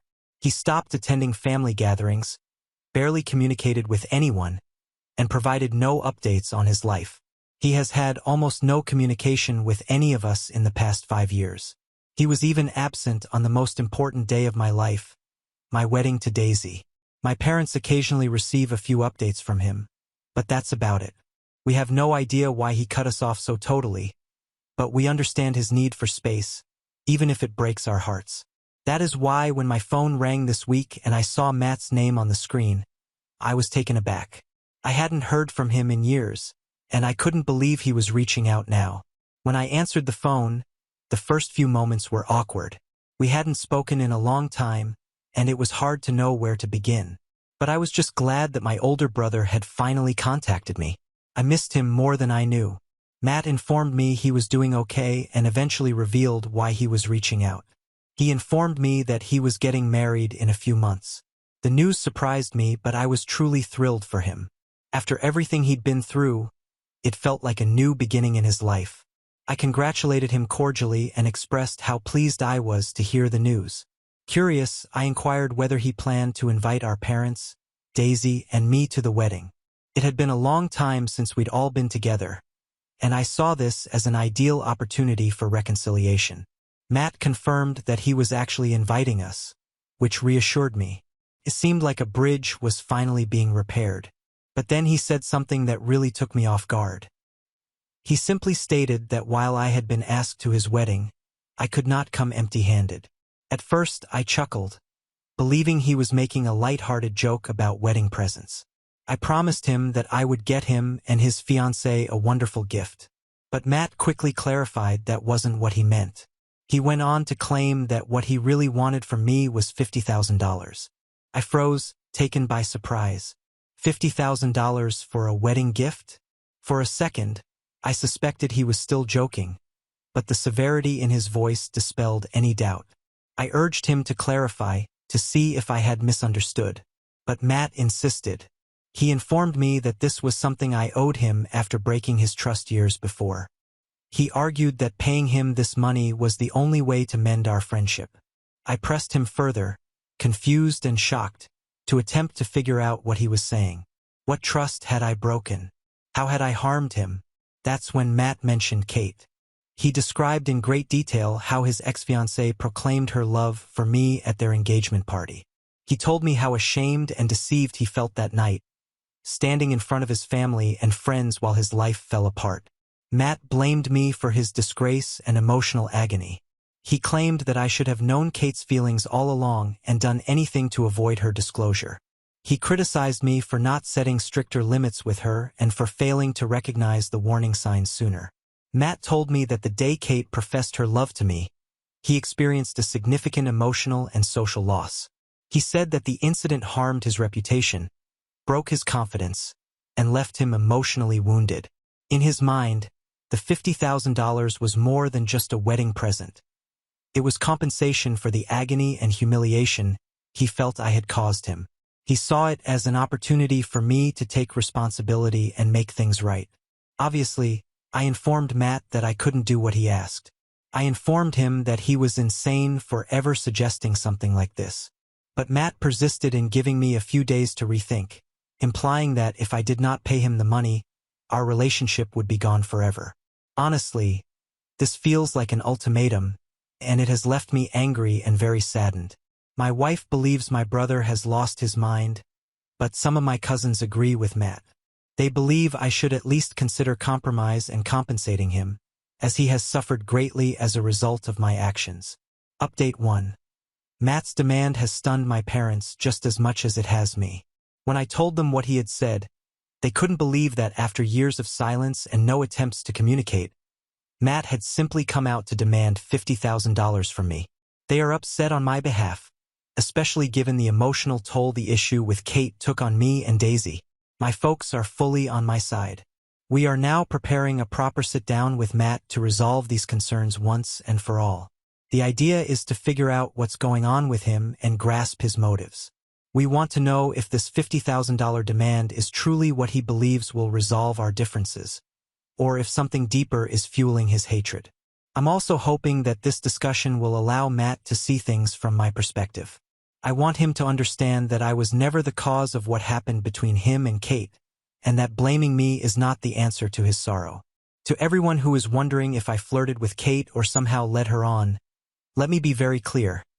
I was never drawn to her from the start. I respected her because she was important to Matt. Any feelings she had for me were totally her own.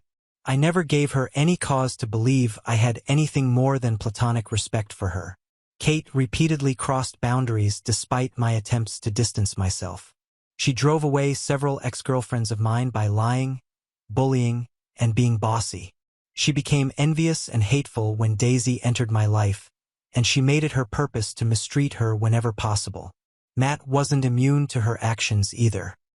He noticed how uncomfortable she made me and how antagonistic she was to Daisy and my ex-partners, but he never discussed it with Kate. He didn't confront her or try to improve the situation.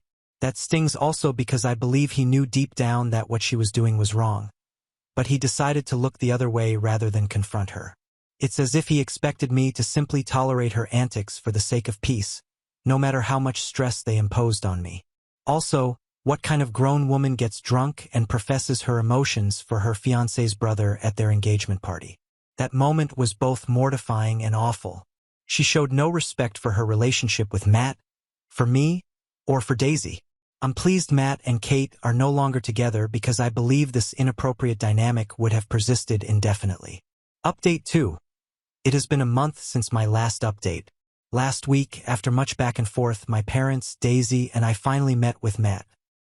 He had made numerous reasons not to meet us, dragging his feet and avoiding any meaningful talk. My parents, however, remained strong. They insisted that we clear the air and strive to reconstruct what was destroyed. Initially, the meeting was difficult. Matt was defensive, and he began by admitting that he had been nursing a grudge against me all along. He stated that Kate's behavior caught him off guard, which contributed to his estrangement from me. He also began accusing me of having an affair with Kate on the side, implying that there might be more to the story than I or Kate had revealed. The charge stunned me, and I told him unequivocally that I would never do anything like that to him. I had always respected the bounds of his relationship with Kate, even when she was acting inappropriately. I wasn't about to let him accuse me of anything so ridiculous without a fight. Daisy also spoke out for me. She explained to Matt that Kate's activities had harmed the entire family, not just him, and that we had all been touched by her behavior. She reminded Matt of all the times he had picked Kate over me despite her toxic behavior, and told him that he should have seen this coming much sooner than I did. Daisy told him bluntly that what he was doing to me was emotional manipulation and that he shouldn't punish me for what had happened when I, too, was a victim like him. He needed to move on from his past. Daisy's powerful, clear voice drew Matt in and made him listen. I also informed Matt how many times I'd tried to contact him over the years. I emphasized that I could have discussed these issues with him years ago. I didn't shut him out. He cut us off without explanation. This is when Matt informed me that he was too humiliated to face me back then, that everything had been so overwhelming for him, and that he believed cutting us off was the best move for his mental health. While I understood his desire for space at the time, I couldn't figure out why after all these years he was asking me for money. That's when Matt revealed the true reason. He stated that the $50,000 he was requesting represented the amount of money he had spent on Kate over the years, including trips, presents, and any other costs incurred throughout their relationship. He believed that because Kate fell in love with me and I was the reason their relationship ended, I owed him the money as reparation. It was as if he was attempting to rationalize the absurdity of the situation by presenting it as a debt I needed to repay. I sat there in full shock as Matt continued to rationalize his ludicrous request. I told Matt straight up that he was only looking for ways to vent his rage on me. His focus should have been on Kate, the person who made those decisions and caused all of the anguish, not on me. If he wanted recompense, he should have asked her to pay rather than me. I was not the one who behaved inappropriately. I was not the one who lied or crossed boundaries. Kate was the one who made the issue, but I was getting blamed for it. Matt seemed to be grabbing at straws, blaming everyone save the person who had genuinely mistreated him.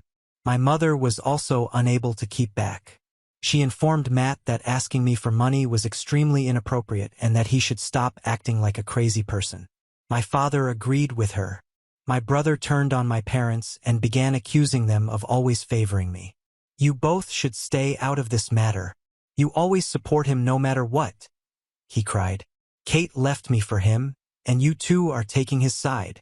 He's clearly the golden child. You both always favor him no matter what." My parents, taken by surprise by his behavior, attempted to calm him down. My father spoke first, his voice firm despite the tension in the room. "Matt, that's not true. We've always loved you both the same, and we've always supported you through everything. We've never picked sides, and we never will. It's simply that asking your brother for money would not make things better between you two, especially when he hasn't done anything to you." Matt's face twisted with rage, and he shot back at me. "I blame you for Kate leaving me, and I will continue to do so. If I don't pay him, he has nothing else to say to me." He also informed my parents that because they had chosen my side, he was done with them. "I'll never speak to any of you again. I will not let any of you meet my wife or future children. You're all dead to me starting today." He stormed out of the room, leaving us all stunned in silence. My parents tried to call after him, but it was futile. Matt hasn't contacted us since, and I've been attempting to reach him, but he appears to have blocked me. Update 3. It's been 4 months since Matt stopped talking to us, and I've stopped trying to reach out to him. It was difficult at first, and I kept wondering if I could have said something differently, if there was anything else I could have done to save our relationship. But after all this time, I've accepted that I can't change what happened and I can't force someone to talk to me if they're not ready. My parents miss Matt, of course, and love him, but they've accepted Matt's decision. If he ever wishes to contact them, they'll be there, but for now they've stopped pushing it.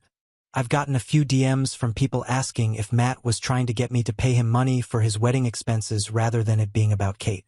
To be honest, I'm not sure what Matt's true intentions were. If it was genuinely about him needing financial help for his wedding or some other situation, I might have been more willing to discuss it and see if there was a way to help. But that wasn't the case. He made it clear that it was about me somehow. That is something I just can't wrap my head around. At the end of the day, the money wasn't the issue. It was Matt's misplaced anger and complete lack of understanding about what actually happened. I don't think Matt was thinking clearly, and I've accepted that I can't change his mind.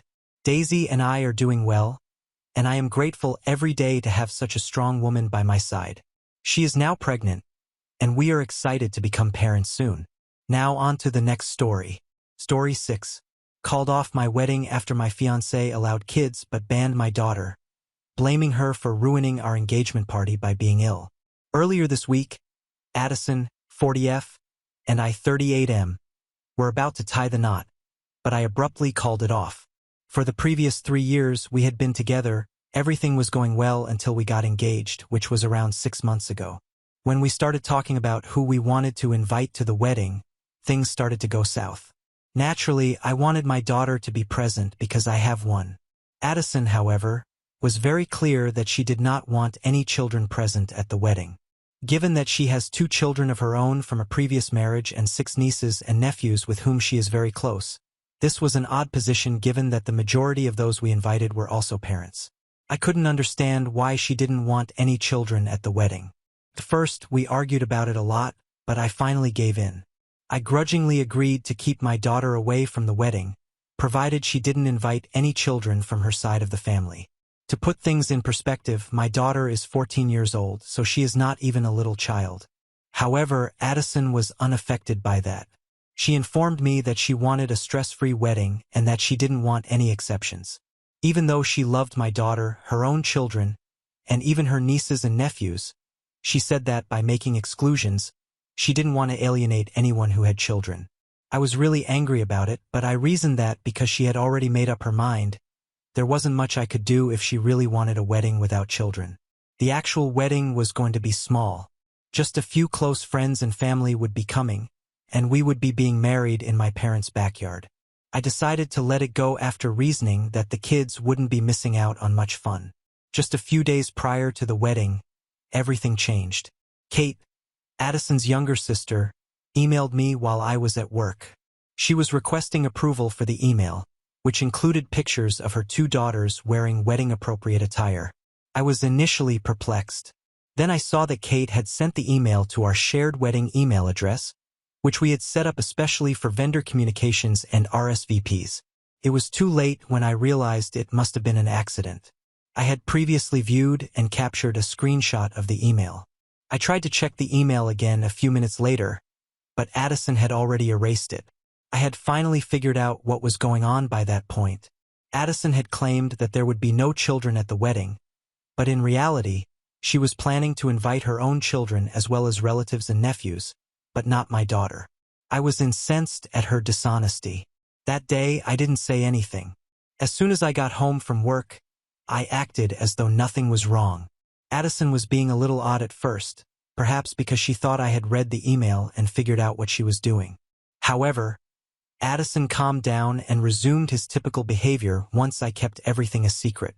I knew she was planning something behind my back, and this was around 2 days before the wedding. I therefore made the decision to ask my daughter about her feelings on Addison.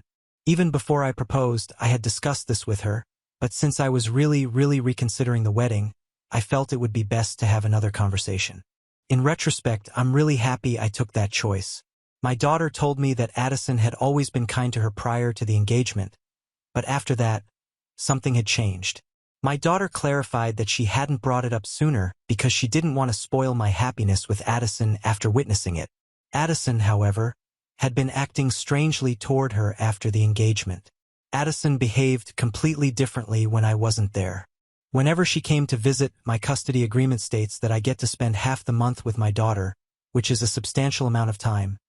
When I got home from work, my daughter claimed that Addison would activate the charm, but she ignored her the rest of the time. Prior to the engagement, this wasn't the case. It was unexpected and disheartening to hear this. My daughter also revealed that she thought Addison no longer wanted her in her life. When she learned that he intended a wedding without children, she believed it wouldn't matter, so she didn't even try to go. I felt so bad about myself for letting Addison convince me not to invite my own kid to my wedding.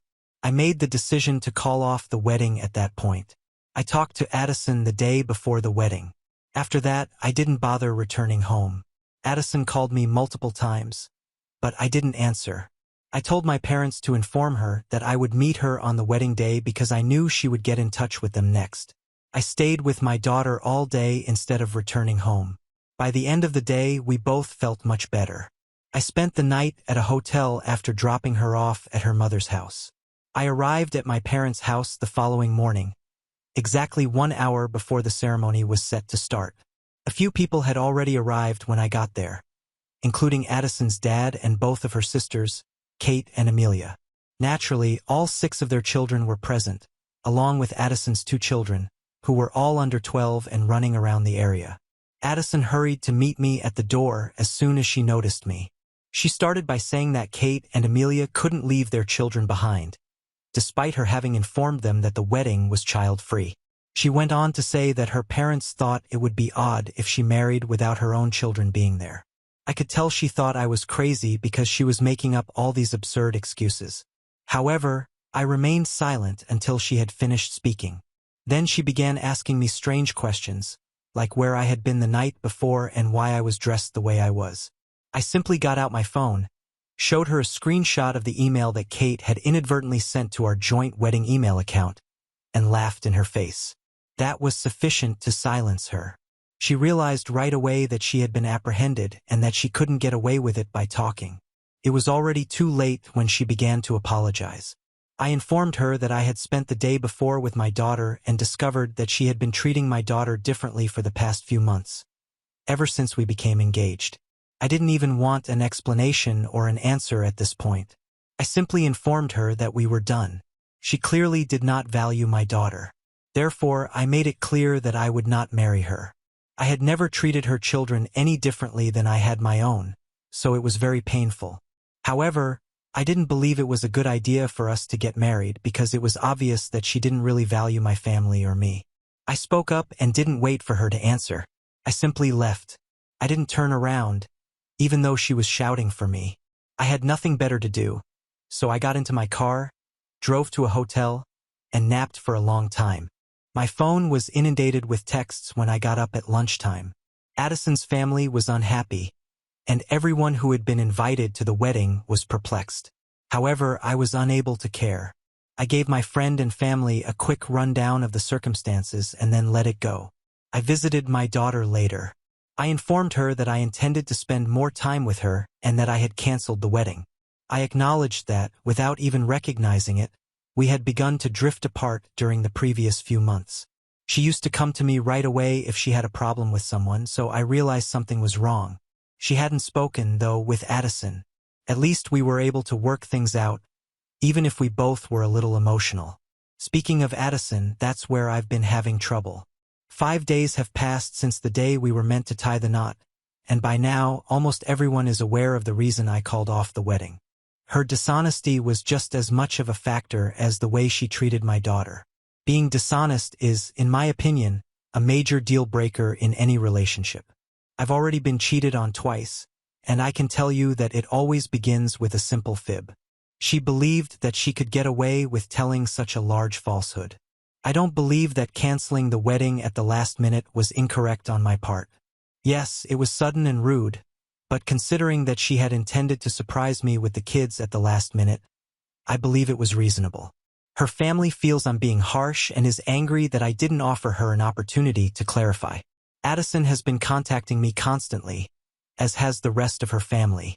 Addison's only justification is that she had good reason to invite my kid, but she couldn't beg me not to come.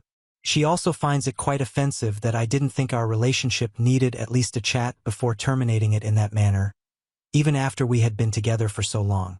She has stated that she will discuss her reasons in person, but she has not disclosed them. How she could possibly defend her decision to not invite my daughter to our wedding is beyond me. To the best of my knowledge, she and my daughter have never had any problems together. I still believe like I ought to have talked to her first, though. I've been feeling guilty for the past few days, and I'm not sure why. I believe that rather than acting as though everything was all right up until the last minute, I ought to have been honest with her.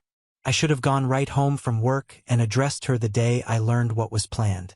I could have prevented a lot of the drama that is going on now if I had done that. I've been bothered by the fact that I feel like a bit of a jerk for not handling things better.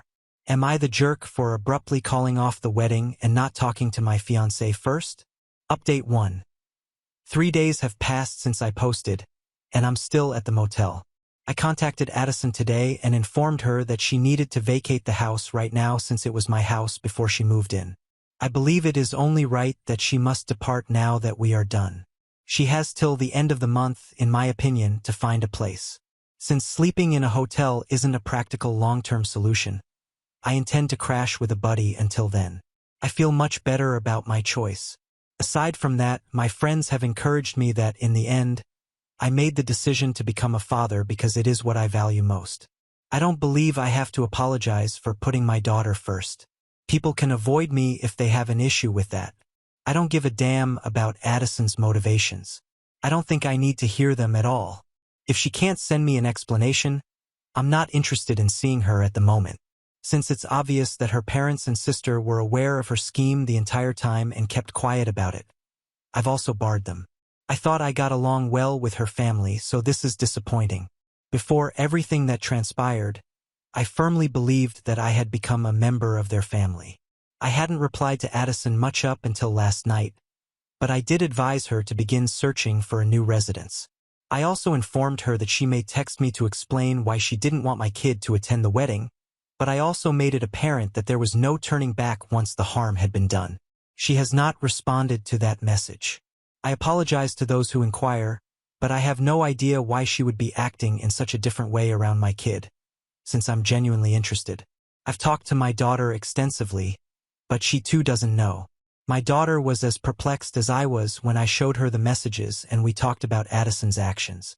She informed me that she was surprised when Addison began acting differently around her in the early days following the engagement. My daughter even made an attempt to patch things up, but Addison remained aloof and uninterested in her attempts. Addison appears to be the issue here, based on what I've heard. Although I am aware that many children struggle to understand their parents' separation, my daughter is not one of those children, and she has no justification for lying about Addison. To begin with, I was never married to her mother. We dated for 2 years before splitting up when she was 3 years old. She hardly recalls our time together. For the last 5 years, my ex has also been married. I have no doubt that my daughter was not at all offended by my choice to move on and wed Addison. Until recently, they had a nice connection. I'm not claiming my kid is flawless, even though she may be, in my opinion, but I do know she doesn't lie, especially when it comes to something like this. She is aware of how much I respect openness and truthfulness in my loved ones. When she claims that Addison began acting differently, I genuinely believe her. Nevertheless, I doubt Addison will reveal her motivations. I texted her a few hours ago, and she hasn't responded yet. She probably hasn't received my message because she works from home and must be on her phone all the time for her job. She always responds right away, so I'm certain she's ignoring me. However, it makes no difference. All I want is for her to leave my home so I may resume my comfortable life. I have to go back to work in a few days, and staying in this motel is strange. Update 2. 3 days have passed since I sent Addison a text. She did respond earlier today.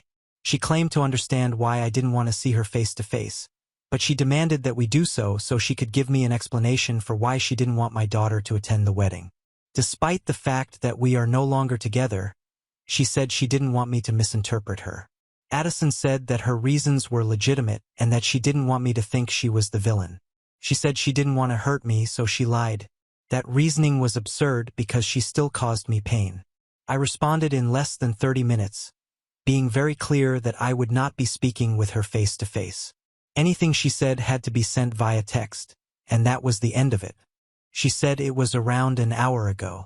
She stated that something that occurred at the engagement party was the reason she didn't want my daughter to attend the wedding. Regretfully, my daughter wasn't feeling well on the day of the engagement celebration. I already knew she wouldn't be able to come when it was my turn to keep her for the month. Despite feeling ill, she insisted on going. Even though I told her she could stay in her room, she desired to join in the festivities. She went back upstairs to relax after spending a few minutes downstairs toasting with everyone. Although some people inquired about her well-being, it didn't cause a significant disturbance. Addison went upstairs to see how my daughter was doing, but he thought she had stolen our thunder. She was chatting and laughing on the phone with a friend, according to Addison. My daughter didn't appear ill at all. Addison, who tends to stir things up, talked to her sisters about her worries rather than to me or my daughter. After the engagement, Addison started to remove herself from my daughter because of this minor miscommunication, which unnecessarily escalated. Addison persuaded herself that my daughter will eventually cause issues because she wasn't thrilled with our marriage. That one small incident was the only source of this view. When Addison told me this, I was appalled, so I didn't even bother answering her reply. I questioned my daughter about Addison's words. To put things in perspective, my daughter acknowledged that she was still feeling poorly that day, but she was conversing with a friend. Speaking with a friend was merely a means of self-distraction. It did not indicate that she was not ill. Addison's logic was utterly nonsensical. I think this episode provided Addison a reason to stop acting like she was being kind to my kid, even though I think she may have been insecure from the beginning. Looking back, I'm glad I didn't wed Addison. She would have undoubtedly caused further issues along the road. In hindsight, there were further warning signs. When my daughter was around, Addison would often remark that I didn't spend enough time with her. Ironically, I never voiced any complaints, and she frequently spent comparable amounts of time with her own children. Her behavior as a parent was admirable, in my opinion. When I think back on my earlier posts, I see that Addison was a major factor in my lack of time with my kid. She quietly took up all of my attention, both mentally and practically. I was so committed in our relationship at the time that I didn't realize it. It was too late before the warning signs were noticed. I'm relieved that I was able to end that relationship at last because I didn't want to remain with someone if it meant sacrificing my relationship with my daughter. I'm not really sure how to interpret that absurd message that Addison sent me today. It puzzled me that she destroyed our connection over something so trivial, something that might have been settled with a conversation. So, for a long time I thought about answering her and telling her precisely how I felt. However, I changed my mind since I didn't think it was worth the hassle. Until it's time for me to go back home, I would much rather ignore her. Unfortunately, since I need my job clothing, it might happen shortly. She needs somewhere to stay soon, I hope. Although my friends have graciously allowed me to stay with them, I really simply want to return home. Update 3. I made this post 2 days ago. I returned home earlier today to get my clothes and other necessities. I was heading to a friend's apartment and decided to leave the hotel because it was becoming too costly. I made the decision to visit the house and get everything I required. I wasn't sure if Addison would be home because I banned her and didn't respond to her messages after she sent them. Regretfully, she was present when I got there in the afternoon. She obviously wanted to talk and appeared sad to see me. I began gathering my belongings as fast as I could, intending to be done and out of there before anyone could speak. I urged her to start looking for a place so I could move back in. As I was ready to leave, she apologized profusely and followed me as I made my way to my car. She claimed she shouldn't have lied or made such a huge deal out of the engagement party event, and she acknowledged that she felt awful about what had transpired. She clarified that she recently got into a battle with her sisters after understanding how their advice had led to the breakdown of our relationship, and that they had made it look like a much greater problem than it actually was. Addison pleaded for another chance, saying she would improve her connection with my daughter and me. Hearing her plea made me sad, but it was too late. When I got to my car, I informed her that although I could relate to her feelings, my kid was the most important thing to me. I had a duty to act morally toward my daughter. Addison was clearly about to cry, but I didn't want to deal with it. I drove off after saying a brief goodbye and reminding her to find another home. It was far more difficult to see her in person than it was to text her. Even if I felt like a bit of a jerk for leaving like that, I don't regret anything, though. It had to be done. I'm staying with a friend for the time being, with the hopes that Addison will find somewhere else within the next few weeks. After she leaves, I can return home and carry on with my life or whatever normal will be going forward. Although it may take some time to get over this, the bright side is that my relationship with my daughter is stronger than it has ever been. Our relationship has returned to its pre-engagement state. There are no secrets between us. She tells me everything about her life once more. Seeing her chat eagerly about her school day over our FaceTime today made it all worthwhile. In a few weeks, we even have a beach vacation planned. I think I could use the break, so I've invited some friends with children her age to come along. Although the last few weeks have been difficult, I have optimism for brighter times to come. Now on to the next story. Story 7. Dad chose my stepbrother's wedding over mine, so my grandpa walked me down the aisle and I inherited his lake house. I, 28F, am in dire need of guidance regarding my wedding circumstances. Family drama has made what could have been a great situation into a total nightmare. I'll start from the beginning to help you understand how we got here, because there's a lot to unpack. I grew up in what I believe to be a happy family as an only child. Weekend excursions with my parents, family game evenings, and my dad teaching me how to ride a bike are all part of my early recollections. The type of father who would construct tree houses for me and ward off monsters beneath my bed. He was my hero. But when I was 14, everything changed. The day my parents sat me down and announced their impending divorce is still fresh in my mind. Mom had discovered that Dad was having an affair with his coworker, Laura, 42F. Dad and Laura were married 6 months after the divorce was finalized. At that point, I got to know Aaron, 25M, Lara's son from a prior marriage. The change wasn't simple. Suddenly I had a stepbrother after being an only child. My dad took it upon himself to be Aaron's ideal father figure when his biological father abandoned him when he was a little child. I initially found it admirable that Dad was assisting a child in need of a father. I was unaware that this would ultimately result in the death of my own father. Although slow, the alterations persisted. Aaron's baseball schedule became the focal point of our Sunday father-daughter breakfasts, which evolved into family breakfasts. My dad used to attend all of my dance recitals, but he started missing them because Aaron had practices or games. Despite having no baseball knowledge, he even joined Aaron's squad as assistant coach. My mother remarried David, a good man who had a job offer in another state when I was 16. Despite everything, I wanted to be near my dad, so I chose to stay when they asked if I wanted to relocate with them. In retrospect, I wish I had chosen differently. My final year of college was the true turning moment. One rainy night, I was hit by another automobile that ran a red light while I was traveling home. Due to intestinal bleeding, I needed emergency surgery. David and Mom flew in right away, but my dad? He texted me to let me know that Aaron was having a breakdown over his girlfriend ending their relationship, so he couldn't go. I was in the hospital for 3 days, and he never once came up. I concentrated on creating my own life after graduation. At work, I met Mike, 30M, the new IT manager, and we became friends because we both enjoy hiking and classic sci-fi films. He proposed to us on a sunrise hike to our favorite location after 3 years of dating. It was ideal, and I felt as though my life was finally coming together for the first time. We sent out invitations 6 months in advance and decided to get married on October 15th of this year. I debated whether or not to ask Dad to escort me down the aisle for weeks. He was still my father in spite of everything, and I secretly hoped that this would be our opportunity to mend our relationship. A month prior to the wedding, I made the decision to hold off and surprise him with the request. However, Dad called me to lunch before I could ask him. He avoided making eye contact and appeared anxious. At last, he revealed the shocking news. Dad had already agreed to be Aaron's best man, and Aaron was getting married on October 15th. I had the impression that I had been punched in the stomach.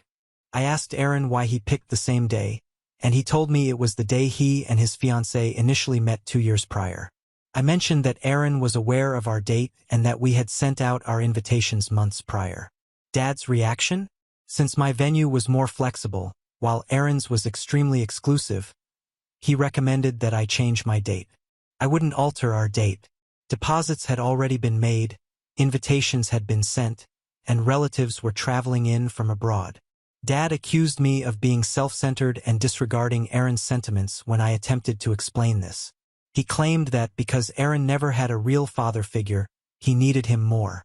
When my grandfather, Mom's father, learned the situation, he blew out. He and I have always been close, particularly since my parents' divorce. He offered to take me down the aisle right away since he was upset with my dad. Then Dad made an unexpected announcement. He said he would give his vacation home to Mike and me as a wedding present. It is a stunning waterfront property that we have always appreciated. Dad abruptly changed his mind. He contacted me and said he could make both weddings work, showing up at my reception to dance with me after serving as Aaron's best man at the ceremony. He began accusing me of destroying the family and forcing him to make a decision when I didn't agree right away. Karma, however, had other ideas.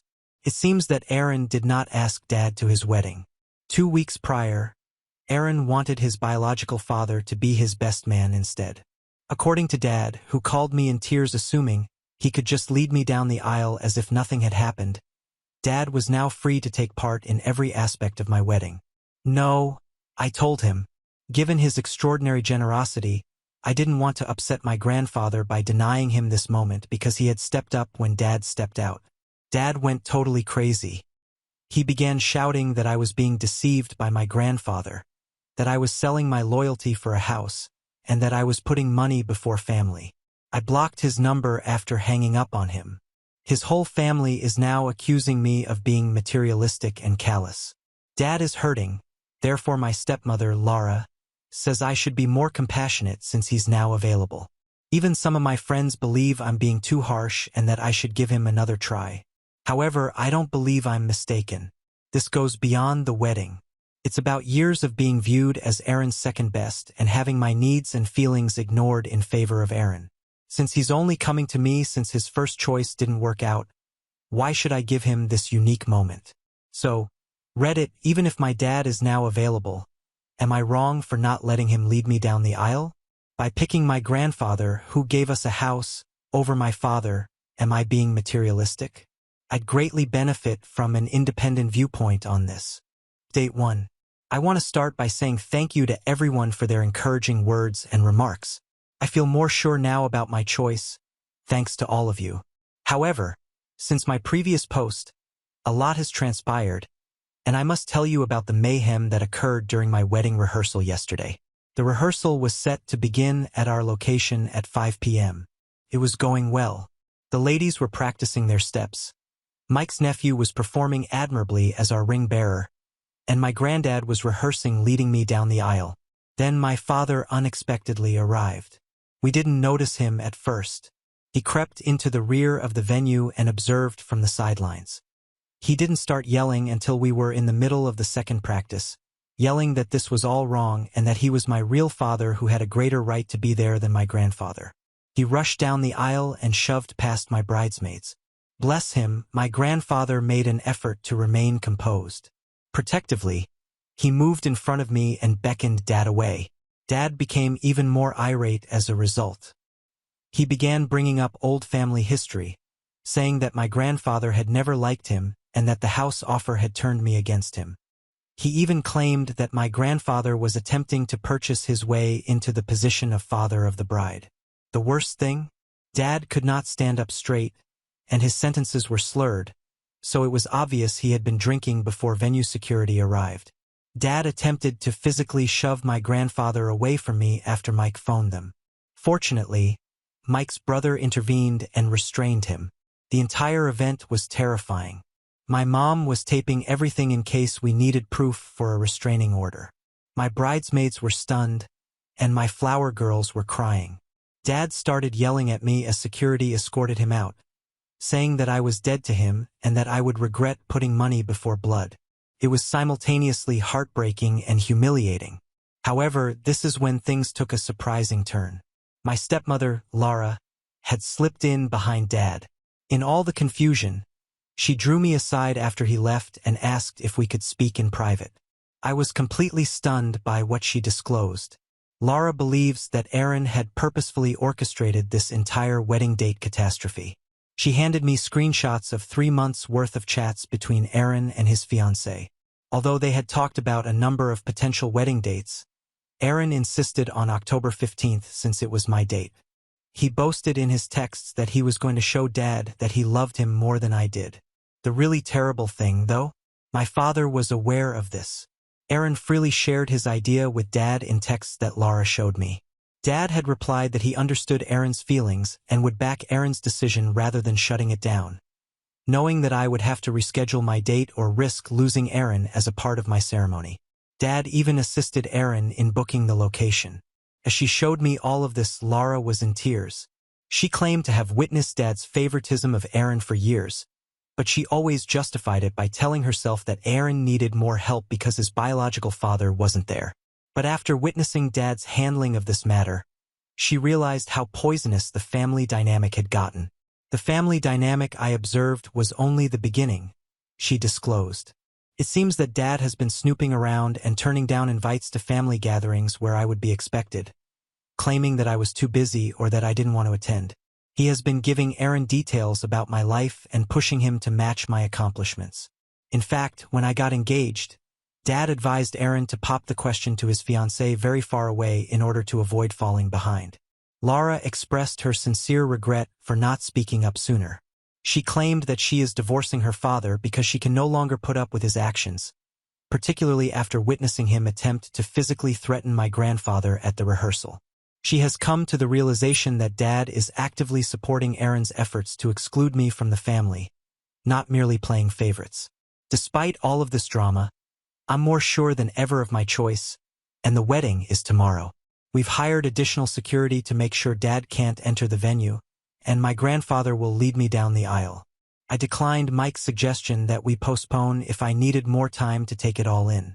I refused to let our beautiful day be ruined by Dad and Aaron's games. Some of Dad's family members continue to support him, saying that family should be together and that I'm exaggerating. I'm done feeling bad, though. After seeing those texts and seeing Dad's inebriated outburst, this is about years of emotional abuse and manipulation that I'm finally seeing clearly. It's not about the house, the money, or even who will accompany me down the aisle anymore. I just want to concentrate on my wedding for the time being. But Laura stated she would testify if I wanted a restraining order. My grandfather, mom, stepdad, and my wonderful fiancé are all on my side. Perhaps it is all the family I require. If something noteworthy occurs after the wedding, I'll provide another update.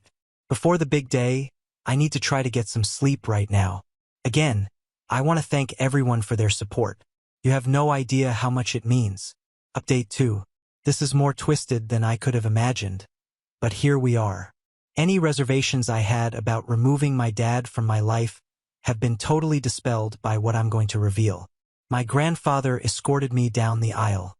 Mike's vows brought everyone to tears of joy, and the additional security made sure there were no unwelcome disruptions. Everything about my wedding went flawlessly. Even our first married holiday was spent at my grandfather's lake house, which is now our official residence. However, I received a call from my cousin, Amy, yesterday. As Lara's niece, she went to Aaron's wedding, and what she told me completely upended everything. Do you recall how Dad said Aaron declined his invitation and went with his biological father? It was an outright falsehood. Amy claims that Aaron never asked Dad not to come. In reality, it was far more deliberate. 3 months before the wedding, Aaron's biological father, who had been gone all of his life, unexpectedly made a reappearance. We're talking about a $80,000 celebration at a prestigious vineyard, and he felt bad for leaving Aaron. As a way to make things right, he volunteered to cover the entire wedding. Dad felt intimidated when Aaron's biological father offered to cover half of Aaron's wedding expenses, which came to almost $40,000. It drove him insane that he couldn't match that degree of generosity. Dad viewed Aaron's reconnection with his biological father as competition rather than a positive development. The actual kicker? Dad decided not to attend the wedding himself. He informed Aaron that if the biological father was covering all of the costs, he would not go. In fact, he attempted to force Aaron to choose between having Dad serve as his best man and having his ideal wedding paid for. Dad yelled at Aaron when he decided to have the wedding paid for, of course. However, he made up the excuse about not being invited rather than telling me this.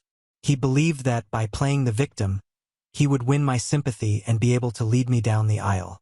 He was attempting to get into mine by using Aaron's wedding as leverage. Things worsened. Videos from Aaron's wedding reception that Amy showed me showed Dad watching from the parking lot in the background. He watched the celebration through the windows of the venue for hours while he sat in his car. No one wanted to cause a commotion by alerting security, but a few attendees observed and felt uneasy. What Dad has been telling everyone about my grandfather's gift is the most annoying thing. He is circulating allegations among the family that I looked around for a partner and offered my grandfather's house to the person who showed the greatest interest in me. He's telling people that I deceived my grandfather into giving up his land and that he's getting old. On social media, some family members have started making crude remarks about our wedding pictures since they even think he's real. It's sad how some people trade family loyalty for material gain, a relative wrote. I hope the house was worth losing your father over. said another uncle. I drove to Dad's house because I was so furious and wanted to tell him everything I knew. A bad concept. Rather than offering an apology or even acknowledging it, he attempted to defend his behavior. He said that by inventing the tale of Aaron not inviting him, he was testing my loyalty. He said that regardless of the house gift, I would have demanded that he escort me down the aisle if I truly loved him. Then, because Aaron is also related, he had the gall to insist that Aaron receive a portion of my grandfather's present because it's not fair that Aaron receives nothing and I receive such a great present. He genuinely proposed that we sell the lake house and divide the proceeds. He threatened to challenge the property transfer in court when I declined. I was both relieved and appalled when I left his place. I just know that I made the proper choice every time I learned something new. After that, Laura called me and told me that ever since my grandfather made the gift announcement, Dad has been obsessed with the lake house. He and Aaron apparently thought I would allow them to use it for weekend fishing excursions since we were family. Because of Dad's disparaging remarks about my grandfather and me, I've made the decision to have my attorney write him a cease and desist letter. In order to defend himself against Dad's untrue statements on his mental health, my grandfather is also investigating his legal alternatives. Aaron has been tweeting passive-aggressively about fake family members and gold diggers on social media, but he hasn't spoken to me directly. He and anyone who backs his and Dad's story have been blocked by me. I'm concentrating on getting settled in our new house with Mike and attempting to put all of this turmoil behind us right now. But I'll give you another update if anything important occurs.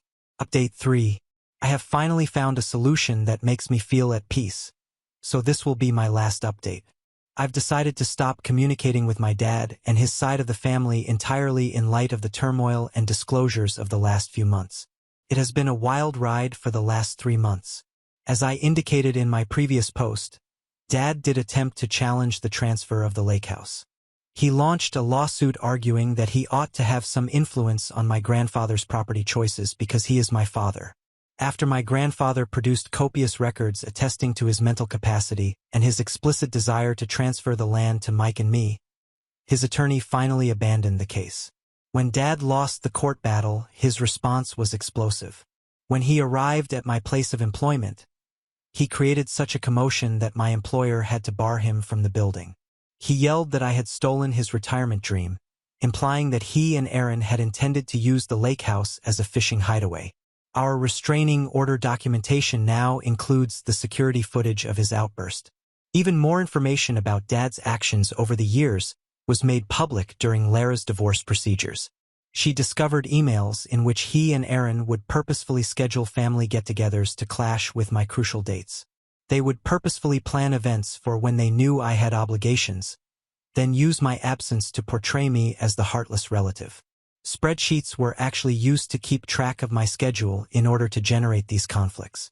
The most startling revelation was found in Lara's divorce documents. It turns out that Dad had been putting money aside in a different account for years, money that was meant to be for Aaron and me.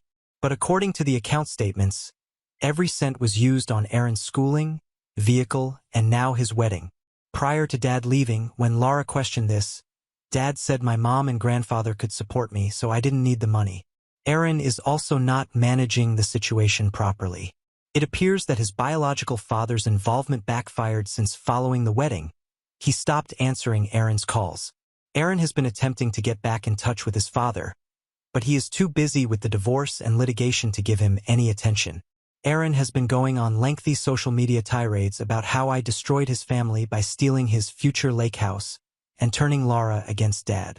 Through all of this, my grandfather, may he be blessed, has been a tremendous source of support.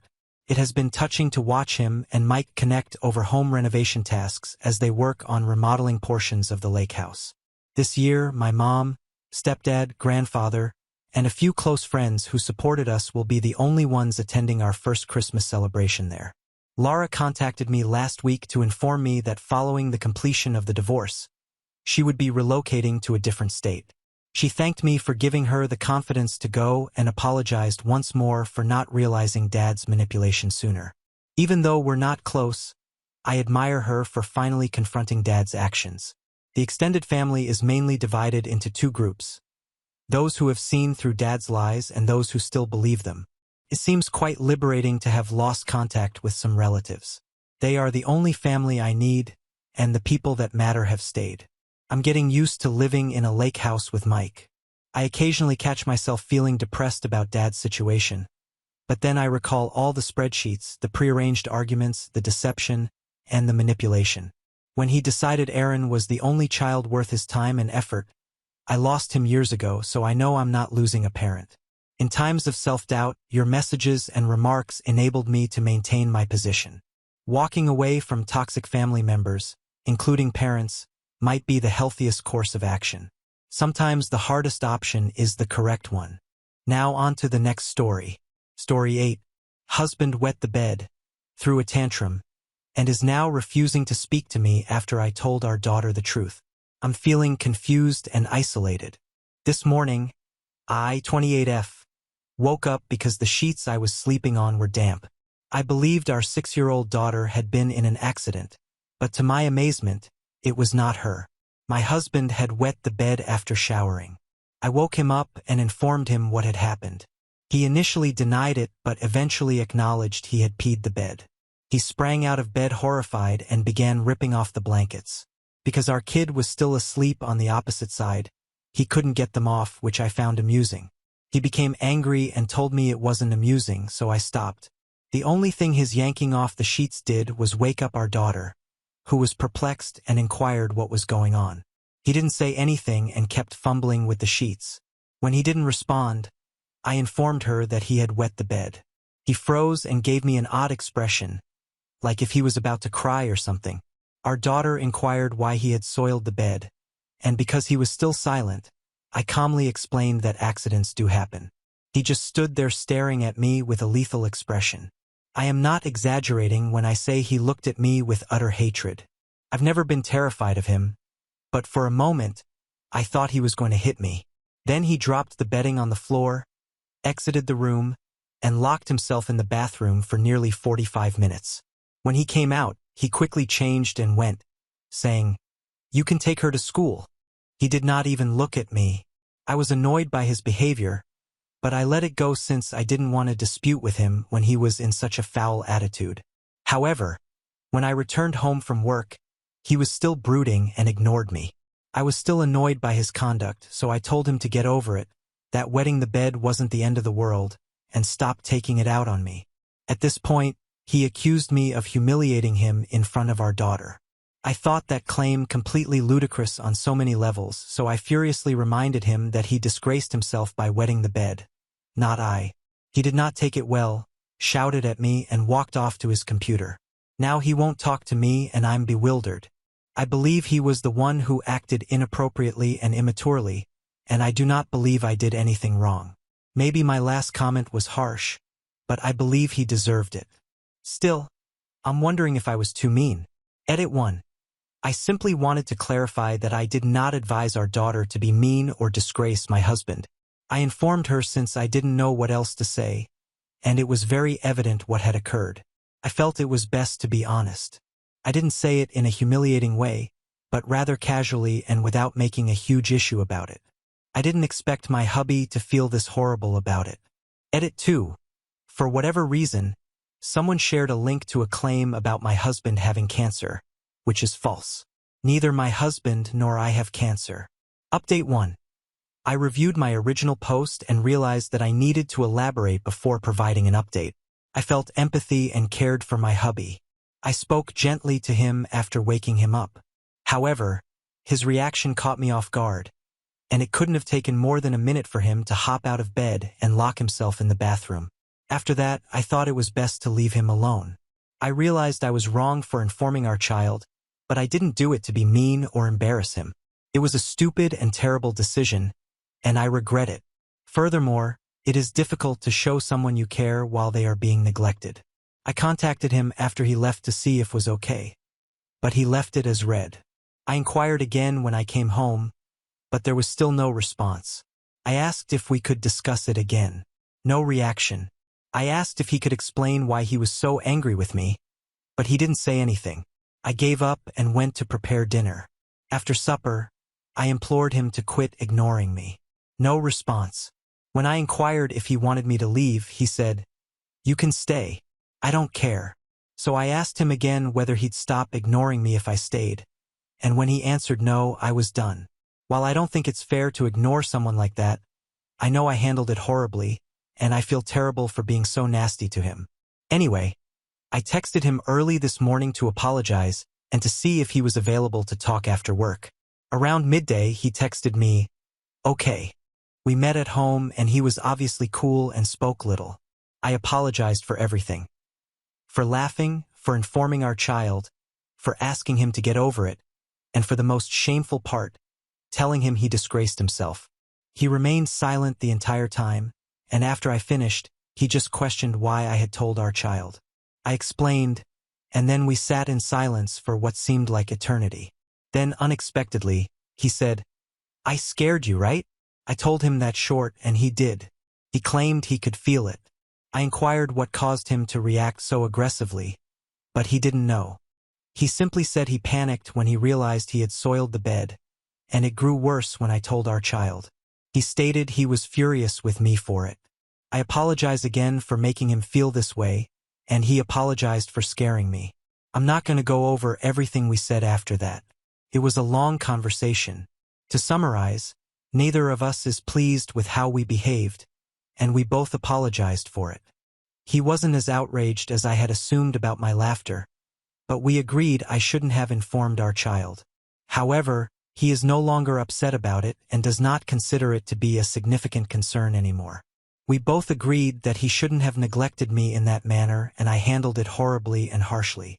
We have accepted each other's apologies, but I still feel guilty about being so rude to him. Update 2. To begin with, because there were questions regarding why my husband peed the bed while sober, I attempted to persuade him to see a doctor after so many of you suggested it, but he flatly refused, stating it was meaningless because they would do nothing regardless. He's wet the bed once before, and both times he was weary and stressed out, so that could have been the cause. I'm not sure. This is becoming long, so if you simply want to read about my spouse divorcing me, you can stop right now. My second post was composed shortly after I had apologized. Based on the initial replies to my first post, I assumed that I must be a bad person and felt sorry for him, but to be honest, I never thought my original actions were particularly awful, and I still don't. That is not to say that I did not deserve some of the hate I received. I certainly did. But some of it was simply filthy, and some of the things I was reviled for never occurred save in the minds of commenters. I felt terrible since the effect of my actions was so dreadful, despite the fact that I had no intention of hurting him. So the apology was genuine, and by the time of the second post, I was relieved we were on speaking terms and hoped we could put this behind us. Turned out that I couldn't. Shortly after, I realized I was still concerned by his actions. I also began to receive more remarks from people who noticed problems with his behavior, which I appreciate because it confirmed to me that it was most likely serious. What I purposefully left out of my first post in order to get unbiased feedback was the fact that my hubby can be unstable at times. He can be immature and sensitive, struggles to regulate his emotions, particularly rage, and is sometimes difficult to understand. It's probably due to mental health concerns, which isn't fair to him, and I feel terrible about it, but sometimes I just find him annoying and exhausting. I guess I was called out for it in my first post. He'd been in contact with a mental health team for years, but if they hadn't prescribed his prescriptions, he would have stopped seeing them long ago anyway. I was getting weary of constantly catering to his mood swings and failing to confront his concerns. So his exaggerated and, in my mind, threatening reaction to our child peeing the bed and me notifying him felt like too much. Even though I knew he was hurt, as I mentioned, I had never been intimidated by him before, so it bothered me even though he did nothing. I tried to talk to him about what happened again, particularly why he became so angry that I felt intimidated. I even questioned him whether it had anything to do with him peeing the bed as a child based on some suggestions in the comments about him being shamed for it. He simply stated that it did not, and it was evident that he did not want to discuss any of it, so I did not press. He's tough to talk to about feelings or relationship concerns, which may be really irritating for me, to be honest. I had some reservations about staying in this marriage, but they were not severe at the moment. Then, around a week before Christmas, he made an unexpected suicide attempt, which was unfortunately not a first. I didn't see it coming and I still feel terrible about it, probably always will. His recall of the preceding hours is hazy, but he insists that he did not mean to harm himself when he left our house that night. But I should have known it was bad, and we didn't know if he'd make it or in what condition. Fortunately, he lived, but with no long-term consequences. The aftermath was terrible, and when he returned home, he was really ill, lethargic for weeks. The quick answer to why he did it is that he obviously had an excessive amount of anxiety that he wanted to escape, along with his occasional complete lack of impulse control. He made it obvious that it had nothing to do with anything I had done. I had no idea how horrible he was feeling because he did not inform me or anyone else. It's very difficult to help him when he won't tell us how he feels. It terrified me, and it scared him as well, to the point where he knew he needed more support. He's taken it more seriously than he ever has before. When he was offered therapy, he accepted. Now that the wait time is ludicrous, he will begin in October. In the interim, he has been visiting a nurse and a psychiatrist. By April, he was back to normal and he returned to work in early May. Then we discovered I was pregnant. It was unintentional and the result of a birth control error on our part. Despite all of the obvious reasons why we should have terminated the pregnancy, we chose to continue with it. We didn't take this decision lightly, but it was what we wanted. I should mention that he was a complete mess throughout my first pregnancy, and the second, we have a 6-year-old and a 4-year-old, was equally difficult for him, but for some reason that escapes me now, we expected things to be different this time around. And it was for a time. At 12 weeks, we discovered that there were actually 2 babies. I know it's bad, but I'd be lying if I said we were delighted about it at first. However, by that time, we had already decided to have a baby, so we both agreed to proceed with it. After digesting the news, we became quite enthused about it. I'm 23 weeks pregnant, and things had been going well until yesterday.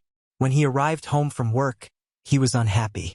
I assumed he had a hard day at work, but when I questioned about it, he responded with an angry diatribe about how dumb we were for having the babies and how we should have terminated them. I was stunned, and when I asked why he was saying that and pointed out that it wasn't a good thing to say, he just said, "Well, you asked, and it's what I feel." I didn't want to talk to him while he was like that, so I told him we'd talk later when the kids were asleep. When they were done, I asked him what it was all about and where it came from. He said he didn't know, like he does when he doesn't want to discuss something. I tried to push a little but went nowhere. I was frustrated and told him it wasn't fair to say such things and then refused to discuss them. He remained silent for a long time before saying EFF this and locking himself in the restroom. When he came out, he appeared depressed. I inquired whether he was all right, and he indicated he needed some air. I assured him it was all right to feel sad. However, he objected and vehemently stated that he was not sad. I know I should have let him go, but I had a horrible feeling. I requested him to remain, but he didn't like it and screamed that he didn't want to stay before slamming the door so violently that the kids woke up. After he departed, all I could do was tend to the children, pretend everything was well, and hope he returned safely. I was very worried. When the kids fell back asleep, I contacted him to see if he was okay, and then I cried. He responded almost immediately with, "I'm okay. I'll be home at 5. Sorry. I love you," which relieved some of my anxiety, but I remained unhappy and angry. He returned shortly afterwards, definitely high but calmer. He is not addicted, but he does use it occasionally. When he noticed I was crying, he apologized. I told him I wasn't good with him treating me that way, and we had the same talk we'd had before, him apologizing and me explaining how hurt I was. At that point, I realized I wasn't even angry anymore, though I probably should have been. I simply asked him not to run away like that again. He said he wouldn't, but deep down, I know he will. We went to bed after that, but I was unable to sleep. To be honest, I haven't felt fantastic today. I'm terrified, disappointed, and feel extremely dumb. When my husband arrived home today, he was in a better mood. He was such a sweetheart. He even spoke to me. He apologized for yesterday and expressed disappointment in himself for his actions. He stated he's been working so hard to act like a normal person, his words, and is weary of failing all the time. I know he's trying and doesn't always fail, so I advised him not to be too hard on himself. I asked how he was feeling, and he replied that he wasn't feeling well, but he couldn't clarify. When I inquired how horrible not well was, he stated it wasn't too bad and I shouldn't worry. He promised to let me know if things grew worse, but I'm not sure I can trust him. I'm terrified he'll crash again, and I'm not sure I have the energy for it right now. I am quite sure he doesn't either. I really hope that treatment will benefit him, but I'm not sure what we can realistically anticipate from it. What if it doesn't make any difference? What should we do then? I know my posts have primarily focused on the negative, so it may not appear that way, but I adore my hubby. I don't want to live without him, but I also don't want to live this way. I'm not sure, maybe I'm just excessively sensitive right now, being pregnant and all. Now on to the next story. Story 9. My entitled mom tried to take my house for my pregnant sister, claiming she deserves it more than I do. I am a boy who is 31 years old, and I have a sister who is 28 years old. He has always been my mother's favorite child, but he has never been my father's favorite child. In the years that I was a teenager, my parents divorced because my mother had an affair with a former boyfriend from high school. Unfortunately, my sister was her little mini-me, and she has always been domineering, manipulative, and narcissistic. She has always presented herself in this manner. Additionally, it appeared as though our mother believed that she had complete control over me. When she snapped her fingers, she would give me orders like a dog. She would do this consistently, despite the fact that it was humiliating. My sister never stopped supporting her. It should come as no surprise that following the divorce of our parents, I moved in with my father on a full-time basis, while my sister continued to reside with my mother. Unless it was about money, the two of them were very similar to one another, and they did not communicate with my father very often. In spite of the fact that I am more like my father, he was more business-oriented and started teaching me how to handle his field of work when I was 16 years old. For the first time, I became fairly skilled at it, and after working for my father for a period of 12 years, I was promoted to the position of partner in his company. A terrible event occurred approximately 8 months ago, and everything were going swimmingly up until that point. My father's immune system had been compromised for a significant portion of his life due to his heavy smoking habit, and he passed away at the age of 60 after contracting C-19 a few years before his death. After my father's burial, which was held in a socially distant location, I finally got to meet my mother and sister for the first time in years through a video call. It was my father's decision to be cremated, and he was buried at a nearby cemetery. Hence, there was neither a body nor a casket there. Despite the fact that my sister seemed to be in mourning, my mother remained nonchalant during the entire process, which surprised me. When she last saw my father, she yelled at him that he owed her more money and threatened to sue him, to which he left. She then threatened to start a lawsuit against him in terms of alimony and child support. He had simply paid the minimum amount that was mandated by the law. He even made a contribution of $30,000 to the education fund for my sister. However, a judge's order meant that he was no longer legally had to provide my mother money 10 years after the divorce. This legal obligation had been lifted. Not even close to being broke. She has been working at the same job for about 30 years. She is the owner of the old family home that we used to share, and she routinely leases out 2 of the rooms in the house to use as Airbnb rentals. She does not have any problems with her finances. The reading of my father's will took place after the funeral. Apparently, he was under the impression that if his habit of smoking excessively would not end his life, then something else would, and he even laughed about it on a video that had been recording beforehand. To a large extent, he left everything to me, including his home, all of his assets, and the majority of the income from his business. In addition to around $10,000 in cash, he left my sister an Altima from the year 2015, in addition to a few other goods that she had claimed to be hers since the divorce. My mother was only given a sum of $1,000. Additionally, I was given the remaining portion of it, and my girlfriend is currently residing with me in the house that my father had bequeathed to me. Following the completion of 2 years of community college, my sister moved in with her boyfriend and began working online part-time for a number of years. A heartbreaking miscarriage occurred at that time period, despite the fact that she became pregnant. Due to the fact that we had almost little communication with one another and no one informed me of this, I did not become aware of it until after the funeral. When lockdown occurred, her boyfriend's job began to gradually downsize, and soon he was only able to work part-time. This brought about a negative impact on both of their finances to the point where he finally informed her that she needed to look for better employment as well because he was looking for a second job. After then, she fell pregnant once more. Despite the fact that she and her partner have taken precautions, others continue to refer to her child as a miraculous baby. A knock on my door came as a complete surprise to me one evening. As soon as I responded, both my mother and my sister greeted me with a frigid reception. Both of them entered without anyone asking them to, and they immediately made themselves at home in my living room. A look of bewilderment was exchanged between my girlfriend and I questioned as to the reason why they had brought themselves to visit. It appeared as though my sister was giving herself a tour of my home as she was laughing and looking around, opening doors and opening doors. The request for a refreshing bottle of water was made by my mother, who had just sat down on my sofa and reached out with her fingers.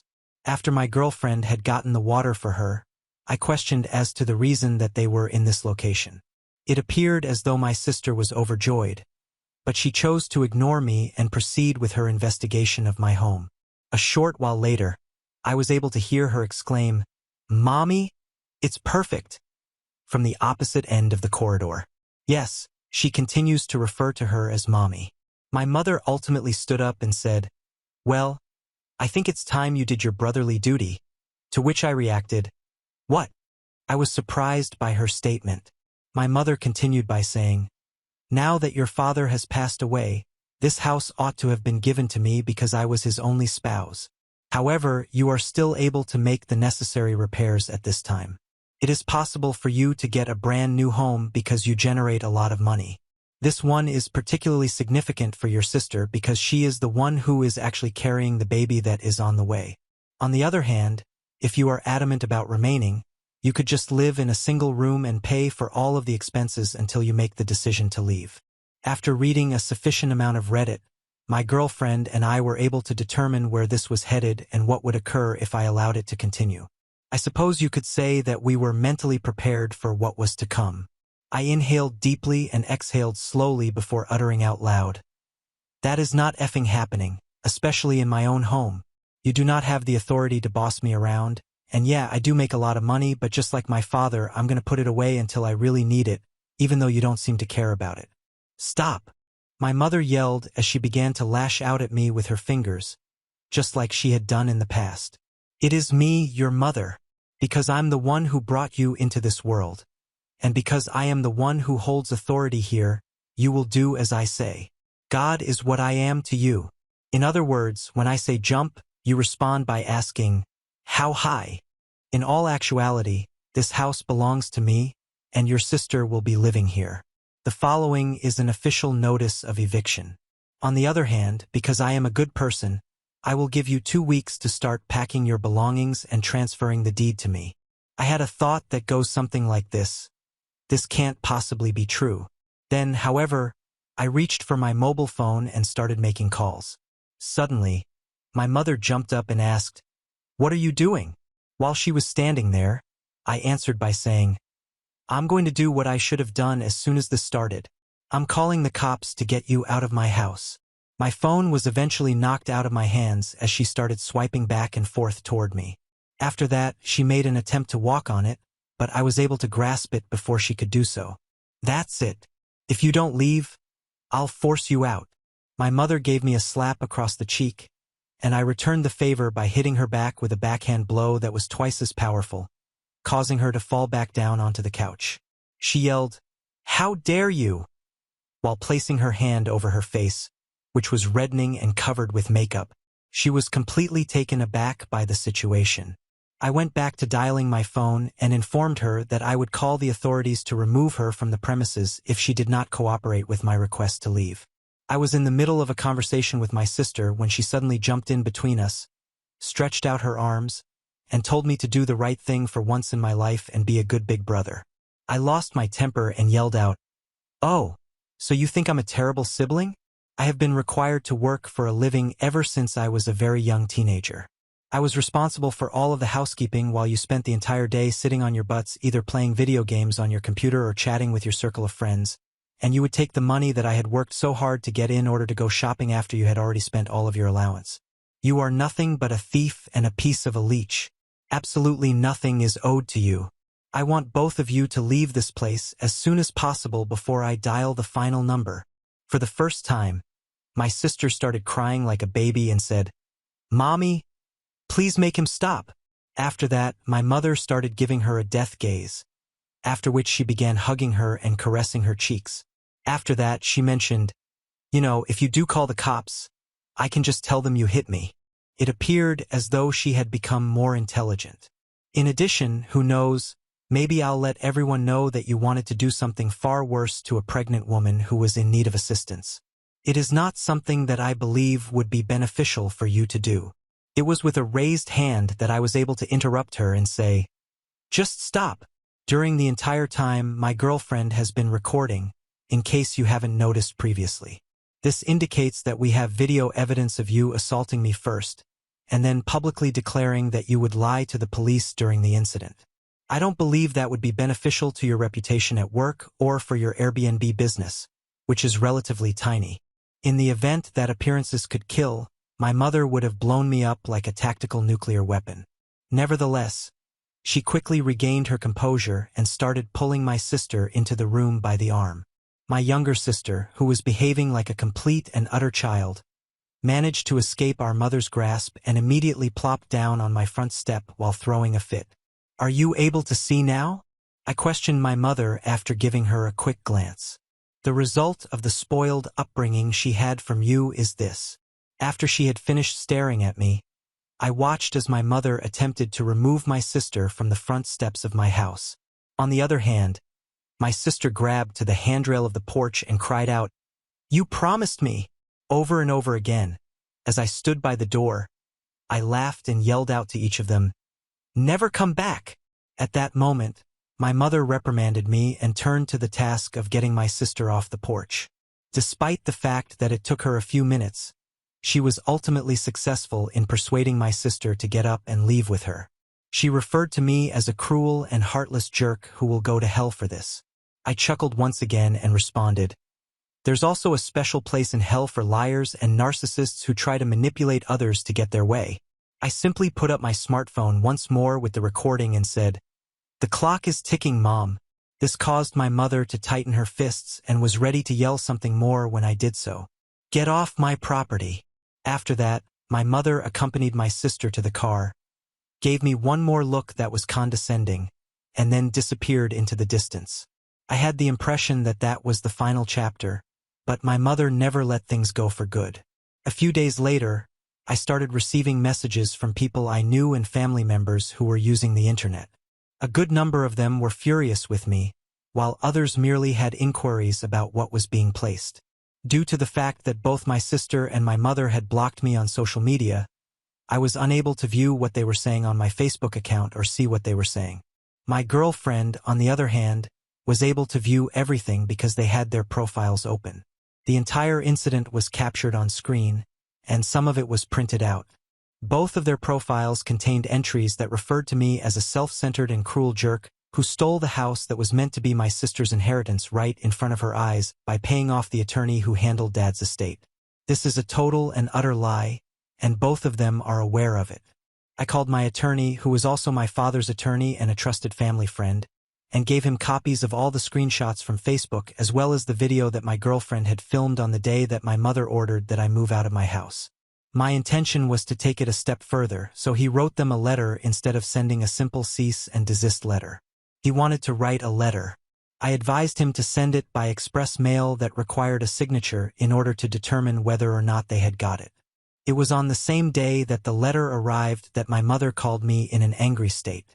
I warned her that if she and my sister did not remove all of the false social media posts they made about me and reveal the truth, I would send an email to her entire family, her boss, and upload the videos we captured of her online.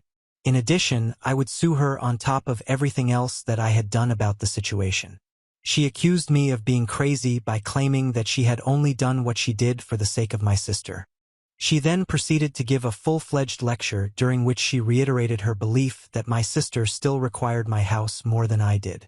I made it abundantly apparent that I did not care what she believed, and I warned her that her career would be ended if she did not remove everything and reveal the truth. It was with reluctance that she responded, "Fine, you win." After hanging up the phone, he commented, "You should keep the stupid house." At that very moment, every single dishonest post that had been made on their profiles disappeared. I was unblocked, and my mother presented me and everyone else with a half-hearted apology explaining that she had hurried what she said, because she believed that my sister required my house more than I did due to the fact that she is pregnant and broke. On the other hand, she admitted that the house was legally mine according to the will that my father had left behind, and she was aware of this fact before he passed away. Therefore, she had no right to attempt to claim it.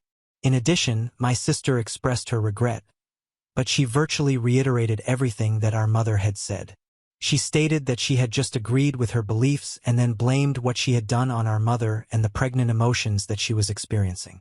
The answers came in on both my mother's and sister's pages for a period of time, and a significant number of people were depressed by the fact that they attempted to seize my house.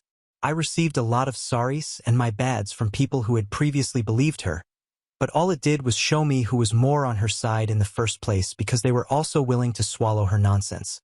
I could not believe it. Regardless, the majority of them were members of her family's side of the family. She was not believed by anyone on my father's family, and they were vocal about their lack of belief.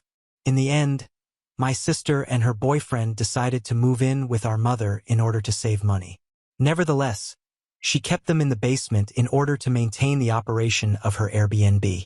Due to the fact that my mother barely wrote anything due of the trick she had played earlier, my sister started sobbing on social media about how she is unable to live upstairs. I am very certain that the two of them are arguing because all my sister did after that was complain online. Having made it this far, you are only getting started with what is ahead. The second part is very hot and wilder than the first. It is going to be the very next video that is uploaded. So, if you haven't already done so, subscribe to YouTube with notifications turned on so that you don't miss it, and give it a thumbs up as a backup. When the sister and mother came at the OP's apartment, the first peculiar thing that stuck out to me as being too obvious to look away from was the fact that they were there. Based on my understanding of the circumstances, the brother believed that the mother had just told her, "It's a done deal, you're getting this house." And the sister had believed it for some reason. This is the only interpretation I can come up with. It is either the case that the sister is so naive that she believes that the mother has the authority to take the property away from the owner and give it to her, regardless of who owns the house, or that the mother simply lied and made up some kind of reasoning as to why the house was rightfully hers. I thought the mother's notion was a terrible one. She essentially told him, "It's time to do your brotherly duty," and she believed that he would just hand up the house by that point. The father spent the most of his life working on this house in order to ensure that it would be a generational heirloom once he was able to hand it down to his son. On the other hand, the situation in which the daughter only receives the automobile and the son, the OP, receives everything else is one that I could imagine being somewhat irritating. That may be a source of frustration. I am able to acquire that, but it does not alter the fact that certain individuals are given what. That viewpoint cannot be rationalized in any manner, at least not in the way that they look to be doing here. This recurring motif can be seen throughout the entirety of Part 2. Although Part 2 is rather lengthy, you can still observe parts of that line of reasoning in that section as well. In light of the fact that the girlfriend was filming the entire event in which they struck each other, I have a sneaking suspicion that the OP's girlfriend was not recording their interaction at all. It is possible that she merely yes-andied the scenario, participating in the situation in an improvised manner and saying, "Yeah, it was recording the whole time." There was not an excessive amount of defensiveness displayed by the OP and his girlfriend when the mother and sister came. To put it simply, they were perplexed. In conclusion, the mother's exact statement, which was by far the most peculiar component of the entire incident, was as follows: "I am God." In other words, when I say jump, you define the height at which you want to jump. This house is rightfully mine. You are attempting to convince someone to give you something that you believe you deserve for some reason because you were this person's previous spouse, despite the fact that you divorced 10 years ago. It is weird that you're referring to yourself as God in the middle of an argument. Now on to the next story. Story 10. Boss remanded me for not answering an email in 4 minutes. Now I'm wondering if I should quit due to her unreasonable demands. I've been at my new job for just over a month and have very grave doubts about whether it's going to work out. I'm finding it impossible to make my supervisor, Martha, happy. Her criticism is frequent, harsh, and, in my opinion, often very unreasonable.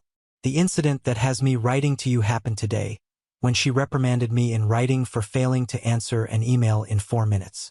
To set the scene, earlier this week Martha and my other boss, I support 2 teams, but it's an uneven split. Unfortunately, my primary boss is the awful one.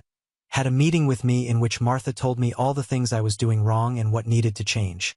I'm trying to understand where she's coming from, but I'm just not used to a work situation like this. She proudly describes herself as a micromanager. She doesn't appear to know the word has a negative connotation, and is looking for constant, immediate responsiveness, over-communication, her words, and accountability. I understand she's the boss and it's her call, but it's a hard adjustment. I'm not used to being watched so closely. Every job I've had, the boss has been concerned with results, not with knowing exactly where I am every minute, hearing back from me instantly, etc. All week I've worked so hard to keep her happy and show her that I took the conversation to heart. Then today I received an email in which Martha was CC'd from a senior partner asking for contact info for one of our clients. I saw the email come in while I was working on a project for the other boss. I made the apparently grave error of not stopping instantly, but instead finished up the line in the Excel sheet I was working on, then opened the email and began gathering the requested info. Before I had finished, Martha replied to both of us, sending the partner the requested information, the wrong information, for the record, but I'll get to that later. I saw her email, which arrived in my inbox a whopping 4 minutes after the email from the partner. I stopped working on my response since it was no longer necessary and went back to the project I'd been working on. Then I get an email from Martha. Jane, this would have been a great opportunity to build a relationship with a partner. Why didn't you dive in and assist? For minutes, Allison, for minutes. A bathroom break can take 4 minutes. I just feel like she's determined to hate me. I tried so hard all week to do everything exactly the way she likes, and she still found something to criticize. If she wanted me to answer the email, why didn't she give me a grace period of, maybe 5 minutes before answering it herself? Also, as I said earlier, she gave him the wrong information. He asked for the email address and she gave the physical address, which to me seems like she was so eager to answer the email so that she could blame me for not answering it that she rushed and sent the wrong info. By the way, if I sent incorrect information to a partner, she would act like it was the end of the world, but it's no big deal when she does it. Also, for the record, I understand some things are very time-sensitive. I still think 4 minutes is kind of a stretch for almost any situation, but I also want to make it clear. This was not an urgent request. It could have waited 5, maybe even, 10 minutes. I'm not asking whether my boss is being reasonable here. I'm very confident that she isn't. My question to you is, do you think I should start looking for a new job? I just feel like this is such an unreasonable criticism that there's no way I'm ever going to make this person happy. She either has no idea how to manage people or has developed instantaneous hatred for me and will continue to find things to criticize no matter how hard I try. I've been so stressed out since I started this job, worrying about messing up, which, not surprisingly, is probably leading me to mess up more. Is this salvageable, or should I start looking for an escape plan? Update 1. Your response was really helpful. Martha had already messed with my head so much that she really had me doubting myself. So much so that I honestly thought you might take her side and ask me, but why did it take you 4 whole minutes to answer the email? So for you and the commenters to reassure me that yes, she was being unreasonable was really helpful. As for an update, reader, she fired me. Yes, I took your advice and started looking for a new job. She fired me before I could find one. The 4-minute email happened about a month after I started, and I got fired just under the 3-month mark. The reason given was that I was making too many mistakes and that they couldn't trust me with my assignments. I'm curious how it's going with my replacement. If things like accidentally saving a draft to the wrong folder in your first month at a new job qualify as fireable offenses, I mess up sometimes more than I normally do, but I think it's because of how Martha treated me. She was so volatile that I didn't feel comfortable asking questions, and she also would just disappear fairly often. she can disappear for 3 hours? I'm in trouble for missing a phone call because I was using the restroom. So a lot of times I had to make my best guess, and yes, amazingly, my best guess was always wrong. She was always coming after me with artificially compressed deadlines, so I usually had to send her work without having the amount of time I'd prefer to proofread, double-check, etc. Sometimes I thought she was moving the goalposts. Often she would say, "I told you to do X, not Y," and I'd think, though I'd never say it out loud lest I face her wrath, "I don't think you did, actually." And sometimes it was 100% clear that she was just inventing reasons to berate me. See, for example, for Minute's email. When I got the email that I wrote to you about, I knew deep down that she was just never going to let up. Clearly, she would find something to criticize whether I did something wrong or not, and in the end, probably fire me or bully me until I quit. That played out many times in the weeks before my firing. If I made a minor mistake, she lost her mind. If I didn't make a mistake, she would invent one. For example, she would email me to say things like, "The meeting has been over for 30 minutes by this point. You should have emailed me to ask what our next steps are." Maybe, but see my hesitancy to initiate contact with a volatile boss who finds fault with everything I say or do. I absolutely couldn't win, and it was just a horrible, stressful, demoralizing experience. The good news is that I did find another job that I'm much happier with. Though the first few weeks were very tough as I tried to put the experience with Martha behind me. I was afraid to ask questions, thought I was about to be fired every time I made a mistake, etc. But as time went by and it became clear to me that I was now working with reasonable people, it got much better. While I didn't get out in time, I'm grateful for you and the commenters because, as I said, it helped me to keep some perspective in the face of a person doing her best to destroy my faith in my basic competency. I really wish this hadn't happened to me, and while I'm happy in my new job, and it's a bump in both title and salary, I actually now have Martha's job title. Seriously? Suck it, Martha. I would never say it happened for a reason or that I'm grateful for it in any way. The fact that someone could bully me like this, be 100% in the wrong, fire me, and get away with all of it is really hard to accept. But all I can do is look forward. We have reached the end. If you enjoyed this video, please be sure to like and subscribe to the channel for more videos like this, and give us your thoughts about the stories in the comments section. Thank you and see you in the next video.